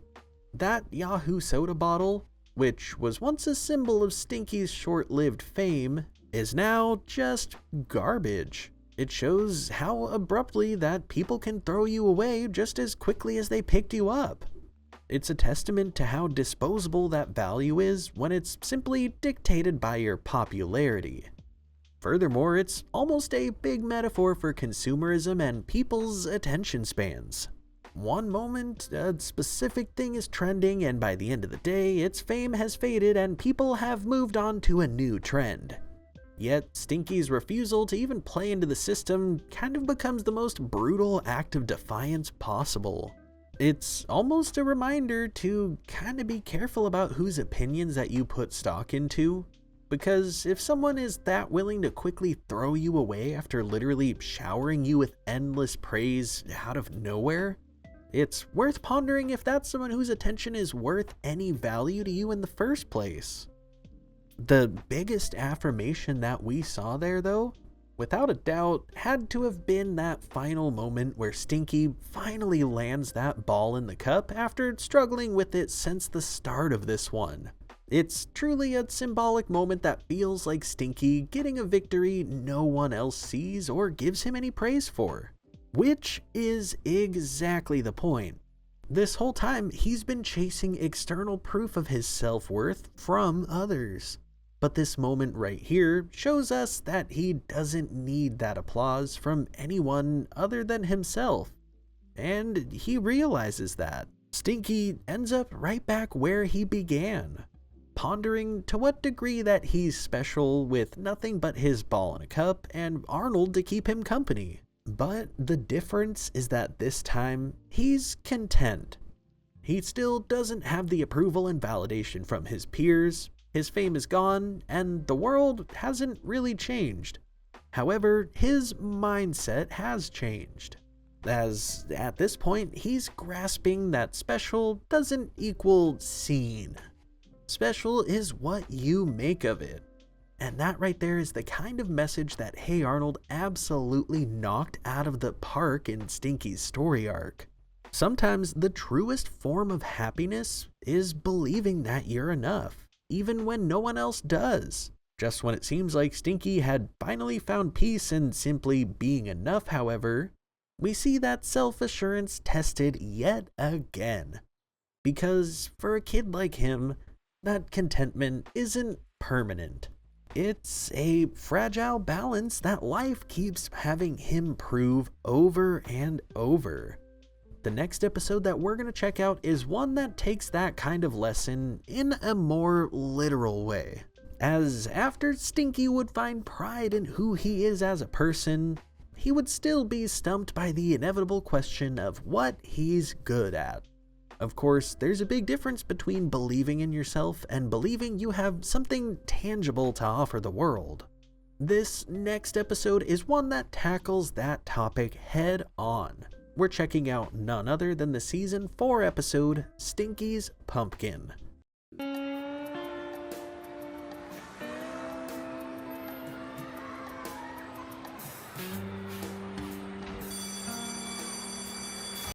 This episode begins with school letting out at PS 118.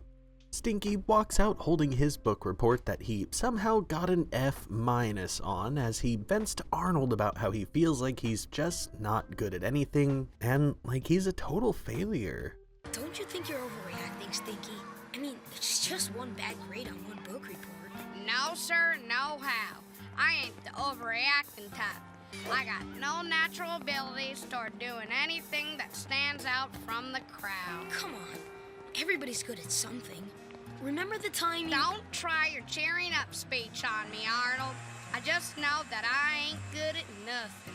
At that, Stinky says hi to his pa and his Uncle Stinky, who he says are experts in taxidermy, another thing that he also tried and failed at.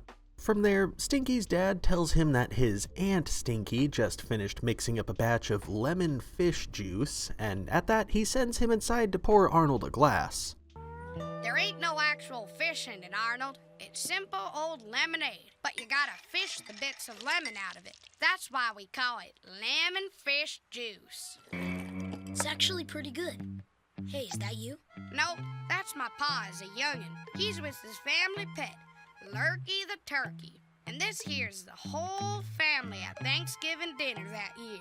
They had Lurky with all the trimming. Stinky tells Arnold all about an easier time when his family had it really good. His grandparents were excellent farmers, and they lived on 40 acres in Arkansas, where they made money running a produce stand that sold lettuce as big as your head. Then times got bad. The farm commenced to fail. So they decided to move the family to this here northern city, and that's the story of how come we live here.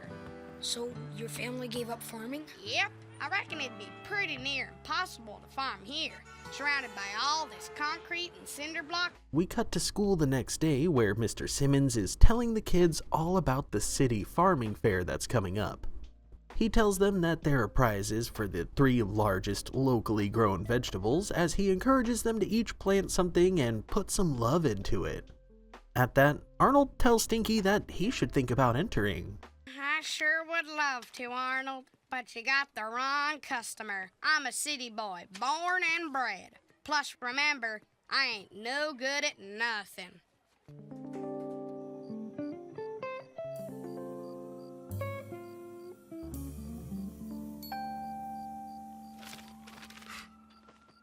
As Stinky falls asleep, he begins to dream of his grandparents on their farm, looking at the desolate, old, dry land. They sadly talk about how nothing will grow anymore as Stinky sits nearby on a swing, sad and hopeless. Moments later, though, the clouds part and sunlight beams down from above as a disembodied voice vaguely tells Stinky, if you plant them, they will grow. What's them and who's they? Fetch a pencil and a piece of paper. I'll go slow. If you plant seeds, they will grow into vegetables. Vegetables? Is there an echo in here? Yes, vegetables, vegetables, vegetables. Plant them, they will grow. How do you know? Because I am a mystical, disembodied voice. Trust me. The next morning, Stinky wakes up at the crack of dawn, and he runs outside, still in his pajamas, immediately starting to pull weeds. Arnold appears over the fence, inviting Stinky to come play ball with him and their friends, but Stinky says that he can't because he's possessed by a vision that he had in a dream. He tells Arnold that he's starting a garden, and as Arnold wishes him luck walking off, we see some time pass. Stinky, Yeah, Pa? I've been watching you out here all day, son, and I just want to say... That you're proud of me, Pa? No, that I think you're a dang fool trying to grow something in this here forsaken old patch of dirt.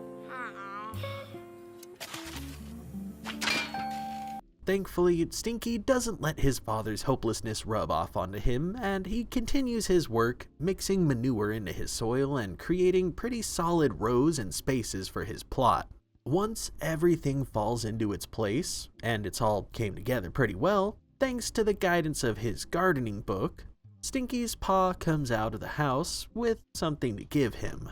What are they, Pa? They're the family pumpkin seeds, son, from the farm back in Arkansas. I doubt if they got any life in them, but I guess you could give them a try. Plant them and water them good. It's called cultivating, son. Cultivating. That's a $2 word. Pa, you're smart. One day I hope to be as smart as you. Reach for the stars, son. Stinky goes over to his plot of land and he buries the seeds, giving them a solid watering and staying by their side well into the evening. The next morning, he's awoken by his father telling him to go outside and see what all of his hard work has done. Stinky rushes outside expecting a huge pumpkin, but he's let down when he sees nothing but a tiny seedling. You defied the odds and proved me wrong. You made something grow in this old yard. This here's a magical time, the commencement of the life of your vegetable.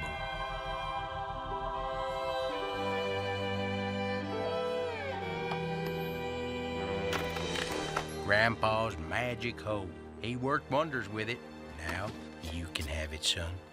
Stinky dons his grandfather's old garden hoe like a true champion, and as the week passes, we see some moody weather set in.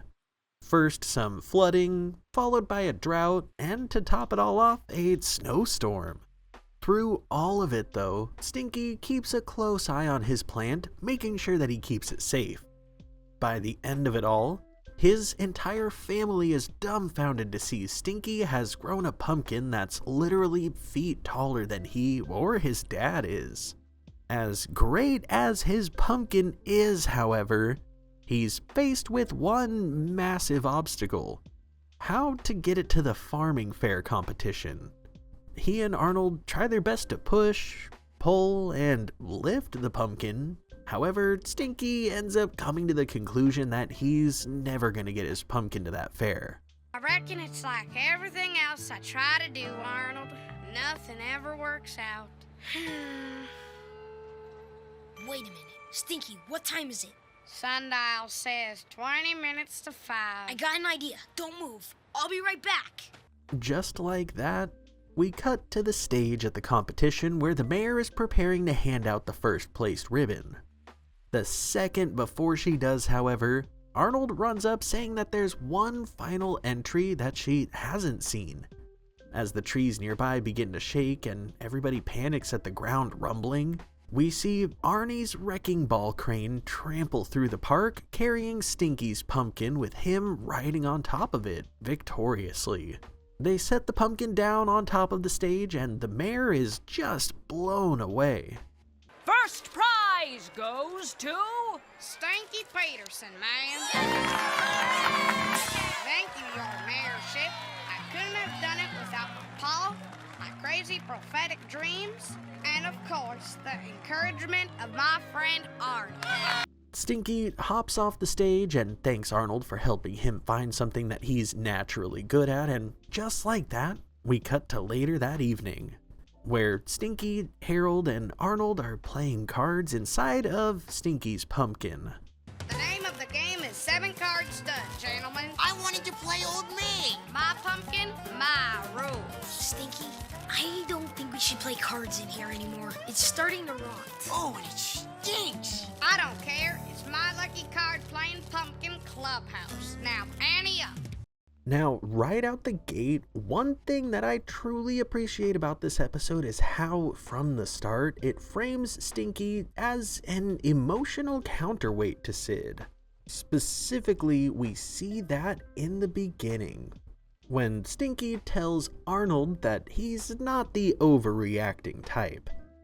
It's interesting to take in because he's right. he absolutely is not the overreacting type.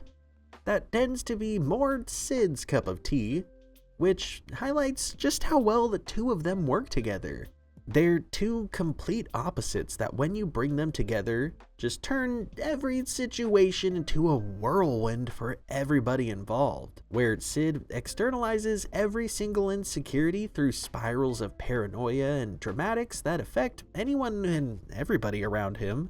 Stinky keeps his struggles internal. He doesn't shout from the rooftops about his failures like Sid would. He just kind of accepts each failure as a true indicator of his worth as a person. That difference is what makes the two so destructive when paired together, because Sid is outward chaos fueled by anxiety, and Stinky is internal doubt fueled by hopelessness. They end up forming the most toxic loop of emotional dysfunction that ends up causing issues for everybody that they come in contact with.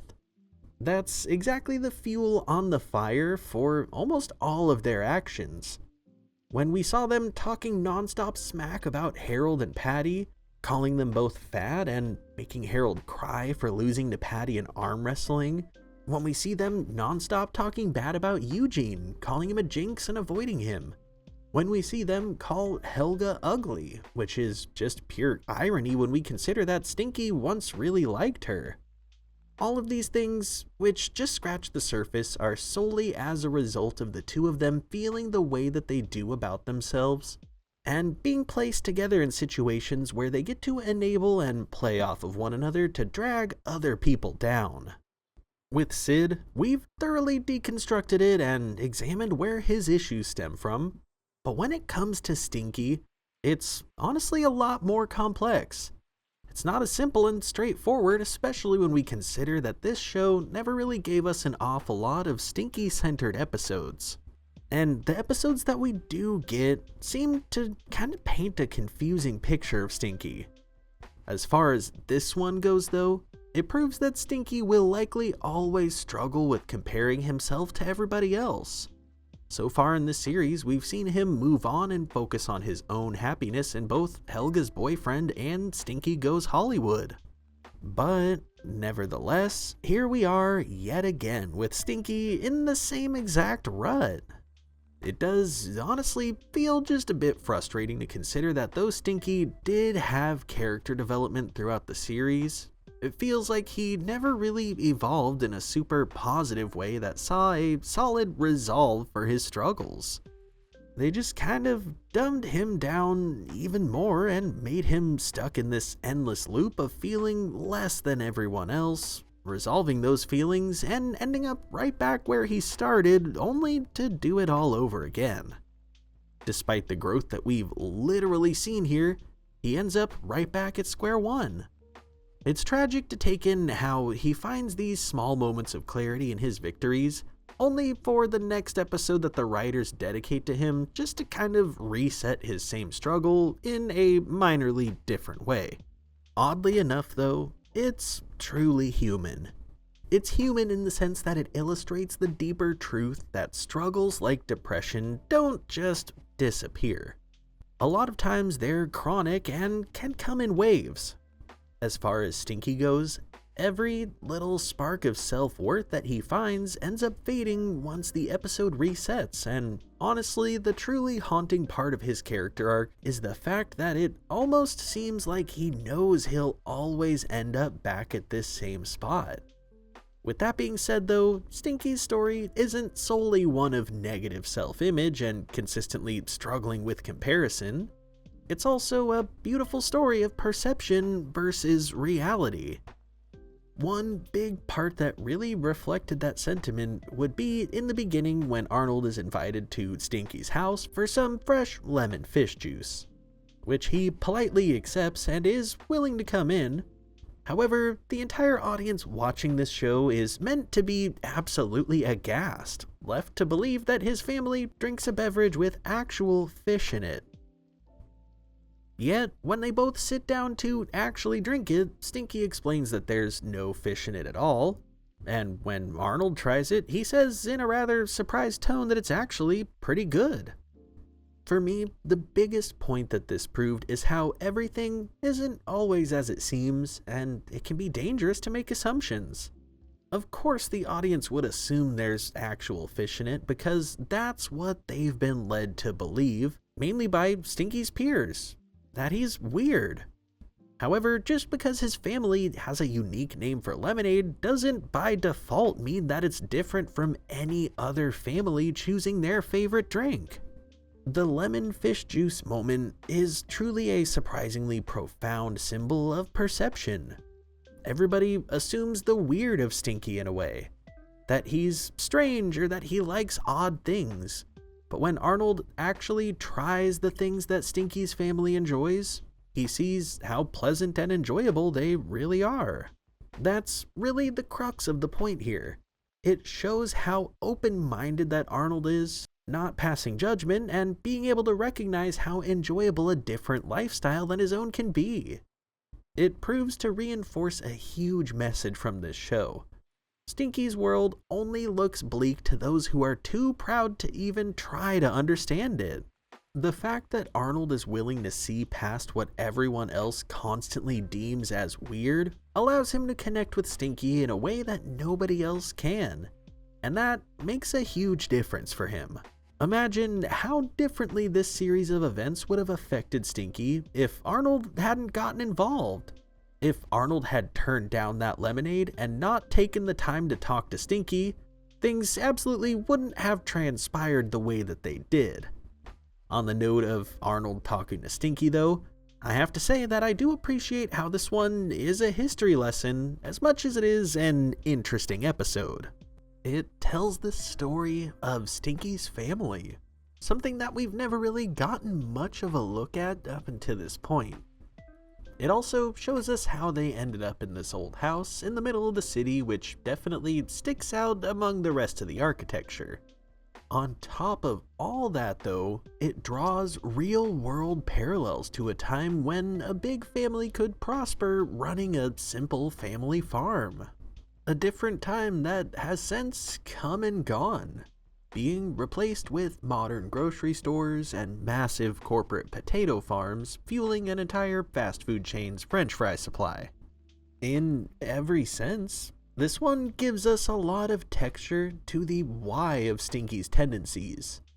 His family once had their entire identity tied to honest physical labor and producing something tangible. It's rooted in their DNA. However, nowadays they live on a weedy patch of dirt on a city lot with the walls of their house adorned in memories of what their family used to be.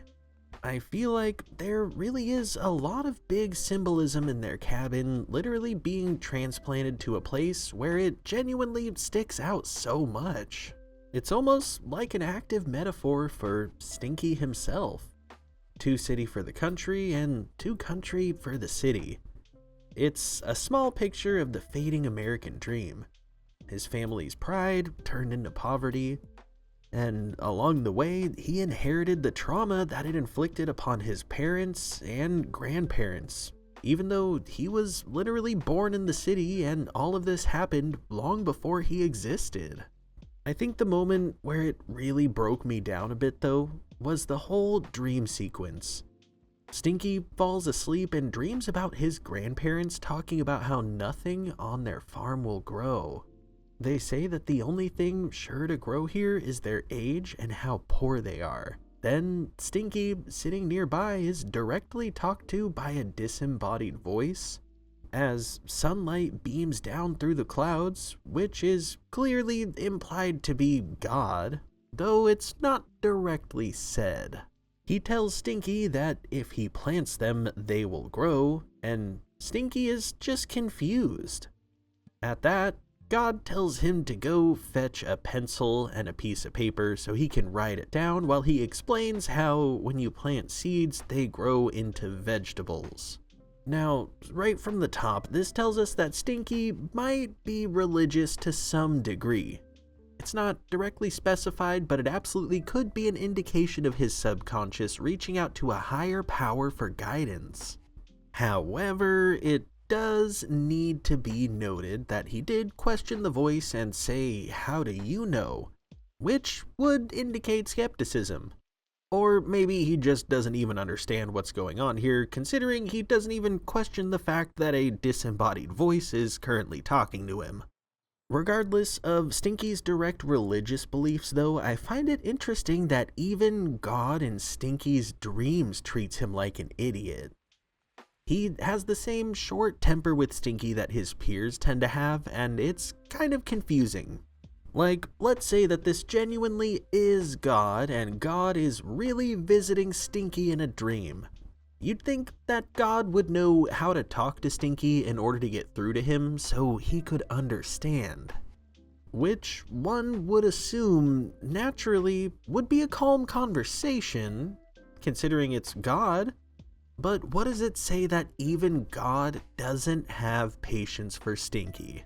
Whether this be an actual divine moment or just Stinky cooking all of this up in his dreams. Furthermore, it's really melancholic to consider that in all reality this could just be a coping mechanism. It could be Stinky's mind fabricating cosmic validation because he can't find it anywhere else, internal or external. Even then, that doesn't negate how morbid it is that even God is irritated with Stinky in his eyes. In a way, it's almost like his subconscious has absorbed the idea that everybody, even higher powers, see him as slow, useless, or a burden. I mean, sure, this moment is meant to seem like divine inspiration for Stinky, but when we really consider it, this comes across more as internalized ridicule disguised as a holy power. At the end of the trail, it makes you really wonder if this dream was about faith, or if it's desperation disguised as faith. What's really sad about the way that Stinky views himself and the effects that it could have on his faith is the fact that when he's at his best, specifically not around Sid and Harold, Stinky genuinely is a nice person for the most part. This episode showed that without a doubt. One big piece of that is the fact that he remains loyal and loving toward his father despite his complete lack of belief in him. I mean, Stinky is putting in all of this research and work, planting seeds at the right time, and his dad still doesn't think any of it's gonna work out because he obviously doesn't understand cultivation. At this point, Stinky knows more about it than his dad does. Yet, Stinky still says that he hopes to be as smart as his pa one day. In all reality, that clearly doesn't come from a place of real smarts. It comes from a place of love and admiration. Because Stinky is the kind of person who loves his dad no matter what. It's just one of the important morals to him that he carries. Even when his dad completely dismisses his efforts, Stinky doesn't resent him or hold it against him. He just keeps going, hoping to make his pa proud. At its core, his admiration for him isn't rooted in logic, it's just love, pure and simple. The sad gift that Stinky carries the burden of possessing is how he measures his worth by how proud others are of him, but he never really stops to hold those same people accountable when they fail him. And honestly, you can call it naive, but there's something truly innocent about that. Stinky, on his own, aside from Sid and Harold, is usually one to be incapable of cruelty, even in a world that constantly mocks him. The fact that few people believe in him, and most mock him, however, tends to make the wins and successes land that much harder. Like when we saw him at Gloria at the end of Helga's Boyfriend, or when we saw him stand firm on his $1 million pride at the end of Stinky Goes Hollywood. In this one though, not only was the ending a really satisfactory payoff, but seeing the way things changed along the way for Stinky really made for a positive episode. That moment specifically when his father gives him his grandfather's magical garden hoe is one that really does ring deep. It's a symbol of generational hope, an heirloom of a time before their family's downfall. In all reality though, its biggest symbolism is the fact that it's a symbol of Stinky's capacity to believe and keep trying despite constant disappointment. This episode, without a doubt, puts Stinky's tenacity on full display. The biggest moment that this shines through would be when we get that montage of the week's worth of crazy weather. Sure, it feels very absurd getting flooding, a drought, and snow all in the same week. However, it is a huge metaphor for Stinky's endurance and the amount of care that he's putting into finding the thing that he's really good at. He withstands all the craziness that the universe throws at him without complaining. He focuses on tending to his little patch and doesn't flinch. That right there, in a way, is Stinky's biggest defining character trait. His persistence in the face of ridicule, doubt, and the universe seemingly working against him. In a big way, the universe of Hey Arnold treats Stinky like a big punchline. However, he still refuses to give up time and time again. One big part that really brought this together, of course, was the ending. There's just something so poetic about it. Stinky, Harold, and Arnold sitting inside the now rotting pumpkin, playing cards? It's truly symbolic when we consider Stinky clinging to his victories inside the thing that once represented his greatest accomplishment, while it's actively decomposing around him. In a really grounded sense, this is a haunting reminder of how success will inevitably spoil with time. No matter how big the victory was, it'll always live in that moment because nothing can last forever. I find myself struggling with this one because, on one hand, I find joy in Stinky sitting in the decay but still smiling happily, relishing in his victory, but on the other hand, it truly isn't acceptance. This is him clinging desperately to that victory and not wanting to accept that the time will come when he's gonna have to give it up. With that being said though, him clinging to this high point just makes it all the more heartbreaking to take in that Stinky is so used to things going wrong for him that even when he is the best at something, he's not really shocked when something inevitably gets in the way to stop him from achieving his goals. It's like he's so used to getting screwed by the universe that he's just used to taking it on the chin and not being able to do anything about it. Like in this one specifically, when he stopped blocking his own shot, the issue came in the form of transporting the pumpkin from point A to point B. And the thing is, when that time came, he wasn't shocked that it was falling apart. He was already conditioned for this, and as a result, he responds with a calm sense of sadness and defeat rather than anger. Where characters like Sid would shout and lose their mind, Stinky just takes a seat and hangs his head low. That's ultimately another big point that makes Stinky the emotional opposite of Sid once again. Sid fears karma, and Stinky just seems to accept whatever happens. In that way, Stinky really is one of the most emotionally evolved characters in this show, right up there with Arnold. Not because he's wise or because he tries to be, but simply because he's learned to make peace with being ordinary and accepting his flaws. Sure, he may spiral and end up in a once-per-season story centered on feeling like he's less than everybody else, but at the end of the day, he's able to get through most episodes without a complete spiral into disaster, which, without a doubt, can't be said about his good friend Sid. And speaking of Sid, the yin to Stinky's yang, it's only fitting that the final episode we cover be one that brings these two emotional opposites face to face once again. We've seen how Stinky quietly struggles with his self-worth, while Sid completely loses his mind under the weight of his own paranoia. Stinky internalizes, and Sid externalizes. Stinky is accepting of his fate, whereas Sid completely fears his.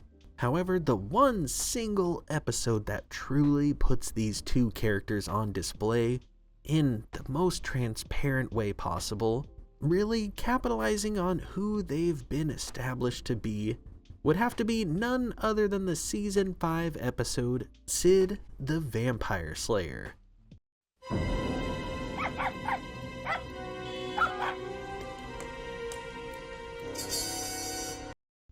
This episode starts out at the movie theater, where Arnold, Sid, and Stinky are watching a movie about a vampire chasing a woman and attacking her. From there, a guy takes to a stage warning the townsfolk of the signs of vampirism, lifting a stake in the air as he warns them that the only way to deal with vampires is immediate elimination.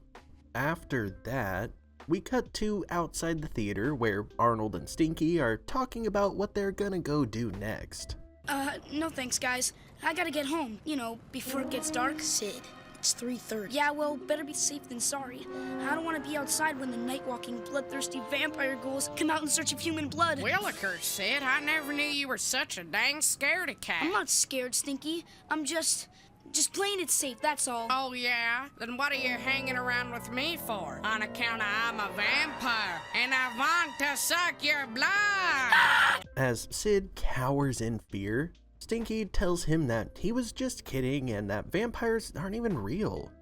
Sid, however, isn't sold as he runs home telling them that he'll see them when the sun comes back up. Back at Sid's house, night falls and we see him in his room paranoid. He checks the hallway and under the bed before he climbs in and turns off the lights, falling fast asleep.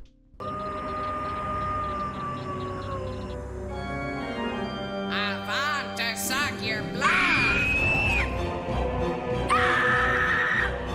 No! Get away! No! Wait a minute. It was just a dream. There's no vampire. Boy, howdy. I really gotta try and relax. In class the next day, Sid is still panicking and it gets even worse when Stinky shows up wearing a pair of sunglasses indoors. From there, Sid witnesses him go through the lunch line and refuse a piece of garlic bread, saying that he always stays away from garlic, and he also hears him in the library talking to somebody about the blood drive. The blood drive is for faculty and staff only. That's too bad, ma'am. On account of blood drives are among my all-time favorite school functions. It's incredible, Arnold. It's just like in the movie. I mean, first the guy comes into class wearing those sunglasses, then he turns down the garlic bread at lunch, and then he gets all excited about a blood drive. A blood drive for faculty and staff only! Sid tells Arnold that Stinky is a vampire without a doubt. However, Arnold isn't sold. With that being said, Sid vows to prove to him that it's true. He gets a book from the library about how to prove your friend is a vampire, and he begins with step 1, figuring out if Stinky's image appears in a mirror or a photograph.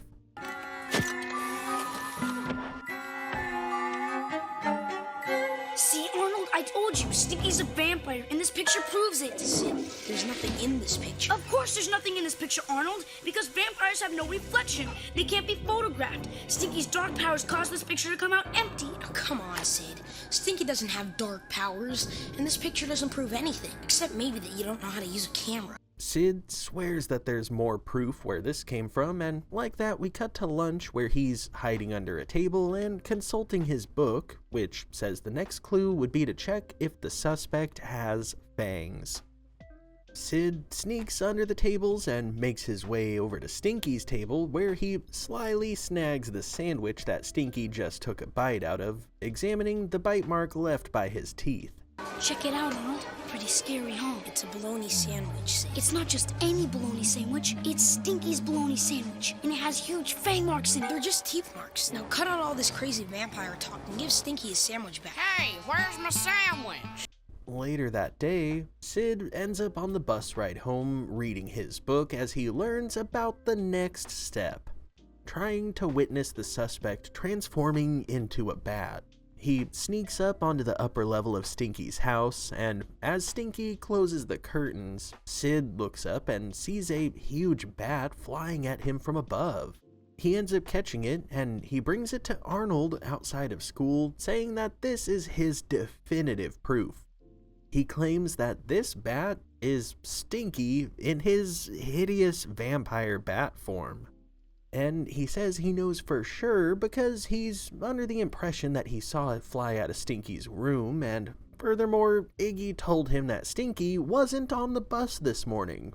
That can only mean one thing. That he stayed home sick today? No! That I've got him, right here. Sid, you're completely crazy. There is no way that bat is Stinky. Arnold, no, wait! What are you doing, Arnold? I can't believe you let Stinky go! Now he's gonna seek revenge on me for sure! He's gonna come after me and suck my blood! I'm doomed! Doomed! Sid declares that his only chance of survival is to go to Stinky's house tonight and eliminate him before Stinky gets to him. At that, Arnold says that if that's gonna be how it is, then he has no choice but to come with him to prove once and for all that Stinky isn't a vampire. Just like that, we cut to later that evening where the two are on the building across from Stinky's house and watching him through a pair of binoculars. That's kinda odd. Odd? Arnold, he's wearing a cape! Look, I'll admit that Stinky's outfit is pretty strange, but it still doesn't prove anything. Come on. Arnold, look! Okay, that is weird. See? I told you! Arnold admits what it looks like, however, he's still skeptical. That is, until the two of them witness Stinky laying into a wooden coffin to sleep. At which point, he says that they should probably just go talk to him. Sid pulls out his vampire elimination stake, which is just a rubber sword, as he reveals his plan to climb up the side of the house and surprise Stinky in his room. As he starts scaling the house though, Arnold just plainly knocks on the door to sit and have a conversation with Stinky. Thinks I'm a vampire? Uh-huh. And he's sneaking into your upstairs window right now with a rubber sword to come and eliminate you. Why in the heck would Sid think I was a vampire? Well, for one thing, you're wearing that cloak. As Arnold brings up the biting of the goat and the coffin as well, Sid descends from the stairs, rubber sword in hand, proceeding to fall and take a tumble at the bottom. Arnold tells him to chill out because he talked to Stinky and figured out proof that he's not a vampire, but Sid doesn't believe him. Even when Stinky explains that his whole family wears those nightshirts to keep their large ears from getting cold. Yeah, right. And I'm sure you have just as clever an explanation as to why you were maliciously sucking the blood out of the neck of that poor innocent goat! It's his taxidermy project. He wasn't sucking its blood, he was just biting off a thread. See? It's stuck. I seen a loose thread and I bit it off with my teeth. Yeah, right. And I bet that coffin over there isn't real either. It's not a coffin, is it? Of course not. It's a tanning bed. Stinky says that his dad converted this coffin into a tanning bed and that they even have a patent pending and everything. However, Sid still remains in disbelief, thinking that this is all just excuses and that Arnold is under Stinky's control. That is, until Arnold finally convinces Sid to look behind him and see their reflections in the mirror. At which point, he connects the dots that it's impossible for them to be vampires, because if they were, he wouldn't be able to see them in that mirror. And as he admits that he let his imagination get the best of him, he apologizes to both of them for accusing them of being vampires. As Sid and Arnold leave for the night, Stinky gets comfortable in bed, when all of a sudden the bat that Sid caught earlier comes flying through the window. There you are, little guy. I was wondering where you went. Boy, you ain't gonna believe the crazy night I had. Some fellers came by and actually accused me of being a vampire. Can't imagine where they got that idea.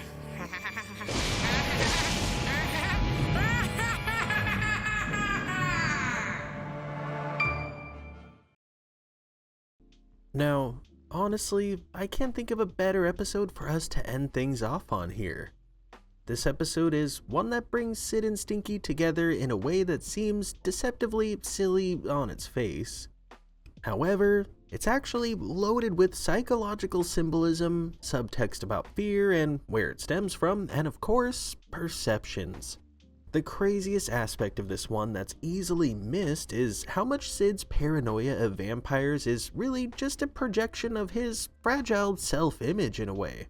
It lands so perfectly considering we've seen him crumble over guilt previously, fear, and even dependence. Meanwhile, in this episode, we're watching him crumble under the weight of pure projection. The truth is, Sid's fear of vampires isn't really about monsters at all. It's really about his own fear of becoming one. The fear of being an outsider, a misunderstood creature that's just judged and mocked. His fear of Stinky being a vampire and biting him is really just him externalizing the change that he fears within himself. The idea that people might perceive him as strange or broken. It's really mind-blowing to take in that sure, this one is a simple story about vampires, but underneath that humorous tale, it's about Sid completely losing control over his perception of reality because it's the only way he knows how to cope with his internal struggle. As ironic as it may sound, Sid's deep-rooted fears that he constantly carries give him structure and comfort in a way. The moment that he sees that vampire movie, it's like something clicks within him. The fear that he carries becomes something that needs to be organized and sorted out. And of course, it's easier to fear an actual monster than to have to confront your own inner struggles and feelings of inadequacy. So he builds an elaborate story that makes him feel like he has some control inside. He adopts the mindset of, if I can identify the vampire, I can eliminate the threat. Of course, he knows vampires aren't real, but using delusion as a coping mechanism and having an external storyline to cling to helps his mind from wandering to the constant chaos that is his deep-rooted insecurities. The real interesting factor here is how much Sid's paranoia plays into this. For him, it's almost like he's always needed a crisis to focus on in order to feel grounded. He always needs a reason to be looking over his shoulder or to be suspicious of people.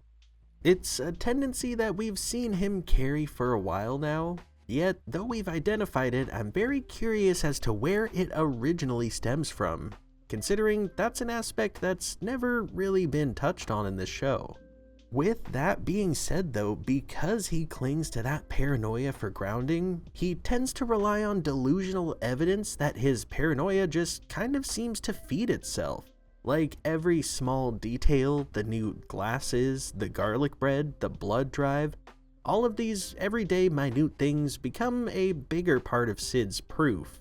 Which, that right there is a classic depiction of confirmation bias and self-fulfilling fear.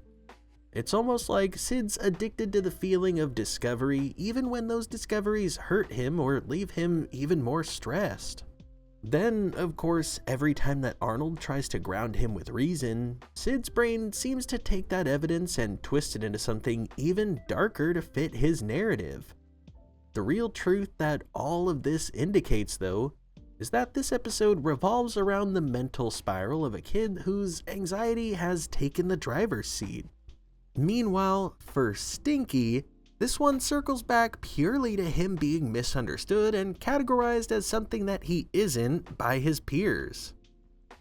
I mean, we've spent multiple episodes now watching this kid try to prove his worth and find what he's good at in life.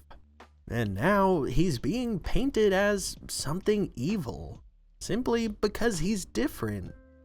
Sid projects vampire onto Stinky the same way that Helga projects chump onto him, or the way that a lot of his peers project idiot onto him. It's really symbolic of how someone like Stinky can be villainized by perceptions that he has zero control over. On the inside, he's kind, loyal, and unassuming, but to people that don't understand him, his uniqueness makes him someone to be labeled as weird. In this episode specifically, Sid literally becomes the physical embodiment of the judgment that Stinky has faced his entire life. Stinky has always been branded as weird or different by everyone. For Sid to label him as a literal monster really paints a vivid picture of how the people that don't get him tend to almost villainize him in a way, or at the minimum, completely disregard him. In all ways though, this really is a powerful, full circle moment for these two and their journey. Sid, who's always been terrified of karmic punishment and moral retribution against him, yet again becomes the accuser, the self-appointed slayer. Meanwhile, Stinky, the kid who's always feared not being special or that something's wrong with him because he's not an expert at something by the age of 9, becomes the embodiment of that fear in Sid's imagination due to being misunderstood. It's almost like the show is bringing their two deepest anxieties together and allowing them to really play off of one another in an episode that truly pushes things far. With that being said, that brings us to the ultimate, most morbid aspect of this episode. The fact that this one, at its climax, sees Sid plotting an attempt to murder his best friend. Sure, he may have came equipped with a fake rubber sword, but still, the intent is there. He still planned to break into Stinky's house in the middle of the night and attempt to end his life because he thought he was a monster. Even with literal proof in his face, Sid just couldn't contain his need to hunt down Stinky. One thing I do find interesting, however, is the subtle proof and visual metaphors that this episode offered as far as Sid was concerned as well. For example, Stinky's coffin being a converted tanning bed. Something used to simulate sunlight. It's literally a device intended for the opposite of vampirism, however, Sid can't see that. His vision is far too clouded with paranoia for him to be able to connect those dots on his own. Another really creative moment of symbolism that we would see in this one as well is the moment that Sid captures Stinky's pet bat. The fact that Sid would actively imprison a creature that's just doing its thing out of fear of what it could potentially represent. He was on an active witch hunt, literally grasping for any clues that he could find, allowing his fear to take the wheel and drive him to control something that he didn't understand. It circles right back to him trying to turn everybody against Arnold like we saw in the first episode that we covered all those hours ago. He lacks control over his own spiral, so as a result, he focuses on controlling someone or something else. With that in mind, seeing this progression in Sid genuinely made the mirror moment in the end all the more sweeter. When Arnold forces Sid to look in the mirror and see the truth, it's a psychological gut punch to Sid. He's forced to confront the fact that the entire worldview that he's built on fear isn't factual in the slightest. On top of that, he's forced to reflect upon himself, both literally and figuratively. And in that moment, seeing himself standing there in Stinky's house in the middle of the night, plotting what he was plotting, being a genuine threat to his friend's life, it's leagues scarier than any imaginary vampire could ever be. With that in mind, this one is just the perfect conclusion to the Sid and Stinky saga.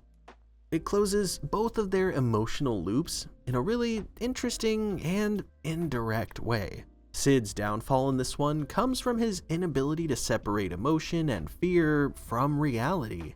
Meanwhile, Stinky's redemption in this one is shown in how calmly he handles being misunderstood for the millionth time in his life. Stinky no longer feels the need to prove how good he is. Meanwhile, Sid can't stop trying to prove that he's right, even when he's blatantly wrong. In that sense, Sid inherently becomes the chaos that Stinky has essentially learned to make peace with in life. All in all, it's essentially a tragic reflection of their friendship, one that has imbalance, irony, and a mutual dependence at its core. Even with all that in mind though, for all the dark implications, the fact that Sid and Stinky still remain friends even after this really does say something genuinely profound about the power of forgiveness. I mean, Stinky doesn't retaliate. He doesn't shame Sid for being a paranoid jerk and breaking into his house. He just laughs it off. On one hand, likely thankful that Arnold was there to warn him and be rational about all this. But on the other hand, almost as if he understands that Sid's behavior isn't really about Stinky. It's about Sid's own tendencies and fear. The silent empathy that Stinky offers Sid in the end really is what makes this one feel like the perfect bookend here. The silent empathy that Stinky offers Sid in the end really is what makes this one feel like the perfect bookend here, though. Stinky accepts Sid the same way that he is, likely understanding that this isn't the last time that something like this is going to happen as a result of Sid's paranoia. Sure, their friendship isn't perfect by any means, but it's real. And in the world of Hey Arnold, that realism is what makes this land so personally. It's messy and it's human, but as beautiful as it is, it's genuinely dark in a way that most of us didn't ever really notice as kids. But oh man, after all these hours, 11 episodes, and my brain being pure mush at this point, I can't believe I'm finally gonna ask it. What do you guys think? Did this deep dive change the way that you both look at Sid and Stinky? Let me know in the comments down below. I always love seeing your guys' feedback. Of course, I have to give a massive shout out to my best friends in the true 90s Kids tier on both Patreon and YouTube memberships. You guys are the absolute best, and I appreciate every single one of you. If you'd like to have your name featured on this list, or if you want to show a little extra support, please consider becoming a patron today or becoming a member here on YouTube. I put a lot of effort into these deep dives, and paying for a membership or subscription in any tier on Patreon is one of the most profound ways that you can help make a difference in my YouTube journey. Plus, they just added the ability to buy a membership on iOS, so hey iPhone users, it's never been this easy for y'all to sign up if you want to. But only if you want. Because I totally understand the economy is absolutely fucked right now, and we are all feeling it. On that note, another one of the best things you can do to help out your favorite YouTubers is obviously watching videos. And if you made it this far into this 4-hour video, you literally win the Sean's Favorite Person of the Year award. Please, please, please do me a favor and drop a comment down below, and somewhere in it, put the words football head. I'm gonna do my best to watch out for my football head comments and respond to you personally and give you a thanks, because it literally means so much to me that you would watch this video this far. And I cannot stress how much you helped me personally these last 4 hours just by being here. Thank you so much. But of course, if you enjoyed this video, be sure to drop a like and stick around for another nostalgic walk down memory lane. As always, thank you all so much for watching, and I can't wait to see you all in the next one. Peace. Yahoo soda. Just drink it. Next. Yahoo soda. Just drink it. Next. Yahoo soda. Just drink it. Next. Yahoo soda? Just drink it? Next.